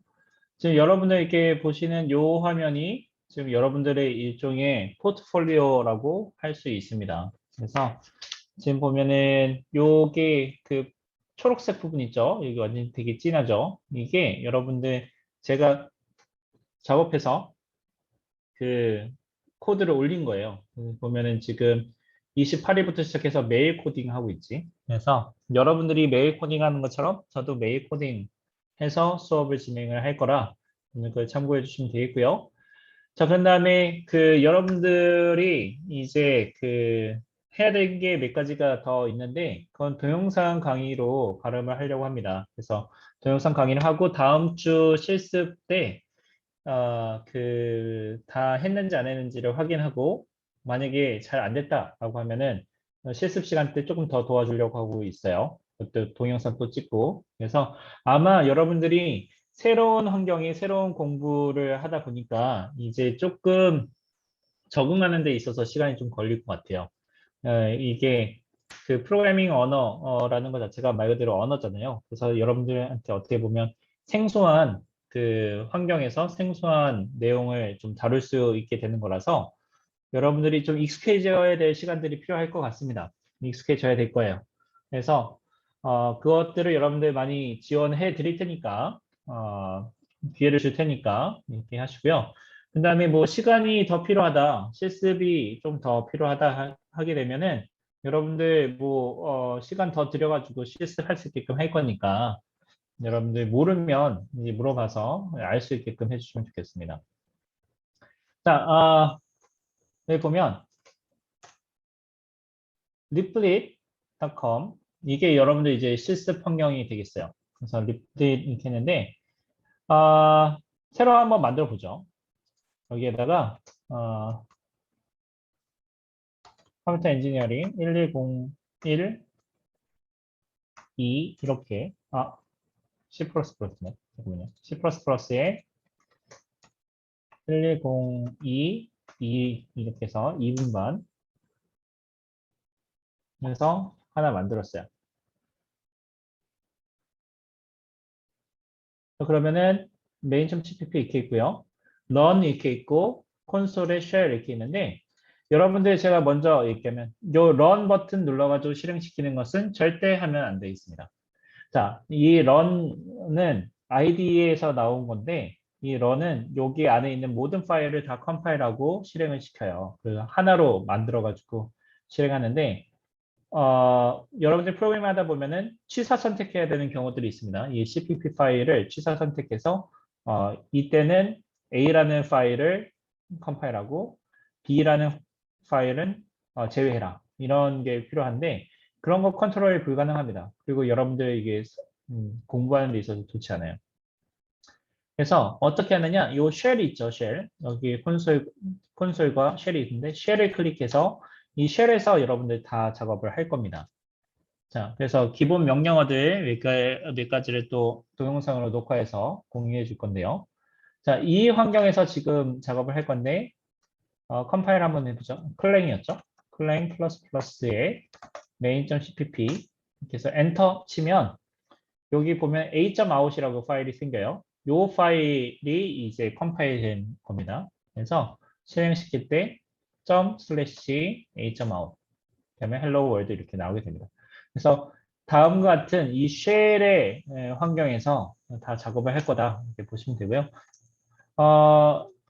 여기 보면 뭐 파이썬도 이렇게 있습니다. 파이썬도 같이 연결해서 쓸 수 있고 폴리글라 형태로 개발을 할 수 있게끔 다 돼 있어서 그거를 하게 될 거고요.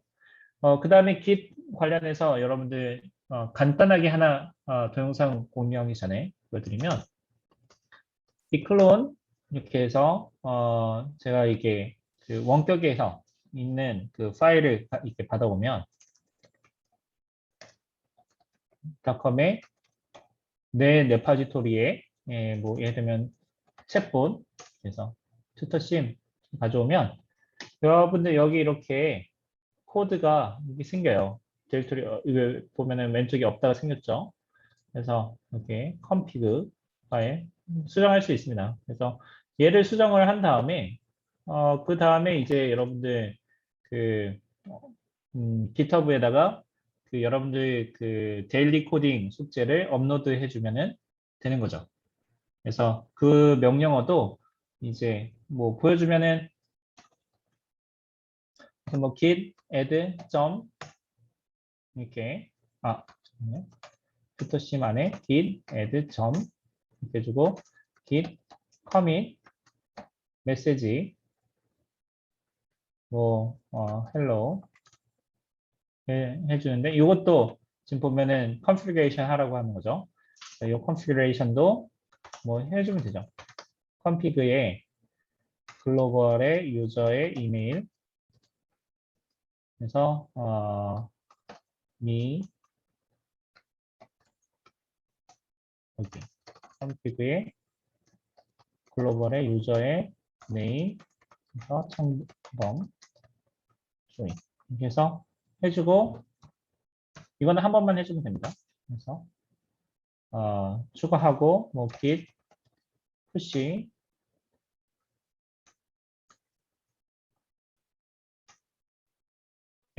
뭐 해주면 되는데 이거는 뭐 동영상에서 다시 한번 다뤄보도록 하겠습니다. 자, 여기까지가 이제 실습 환경에 대한 소개, 그 다음에 그 GitHub에 관련된 소개, 그 다음에 그 오늘 수업에 대한 내용들, 강의 계획서 다 설명했는데 질문 있으면 질문 받도록 하겠습니다.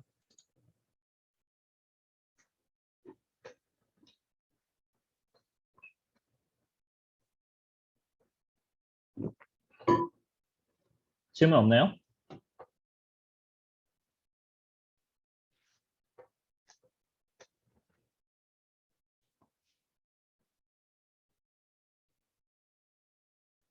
(38분까지)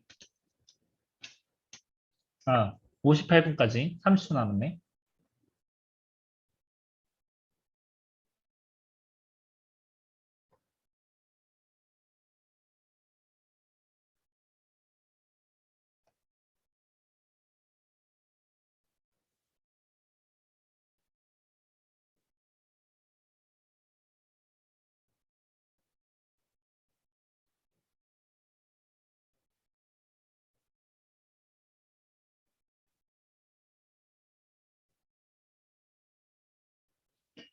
네, 질문이 더 없으면 그 마치도록 하겠습니다. 네, 얘기했던 것처럼 다음 주에는 실습을 이제 대면, 비대면, 정확하게는 비대면인데 대면을 원하는 사람에 한해서 참여할 수 있도록 한다 이렇게 얘기했고요. 학번이 짝수인 사람은 2시에, 그 다음에 홀수인 사람은 3시에 줌 링크에 들어오면 되겠고 대면으로 오고 싶은 사람은 강의실로 이렇게 오면 되겠습니다. 네, 그러면 오늘 여기까지 하도록 하겠습니다. 여러분들 수고 많이 하셨습니다. 동영상은 최대한 빨리 올려드릴 수 있도록 이렇게 하겠습니다.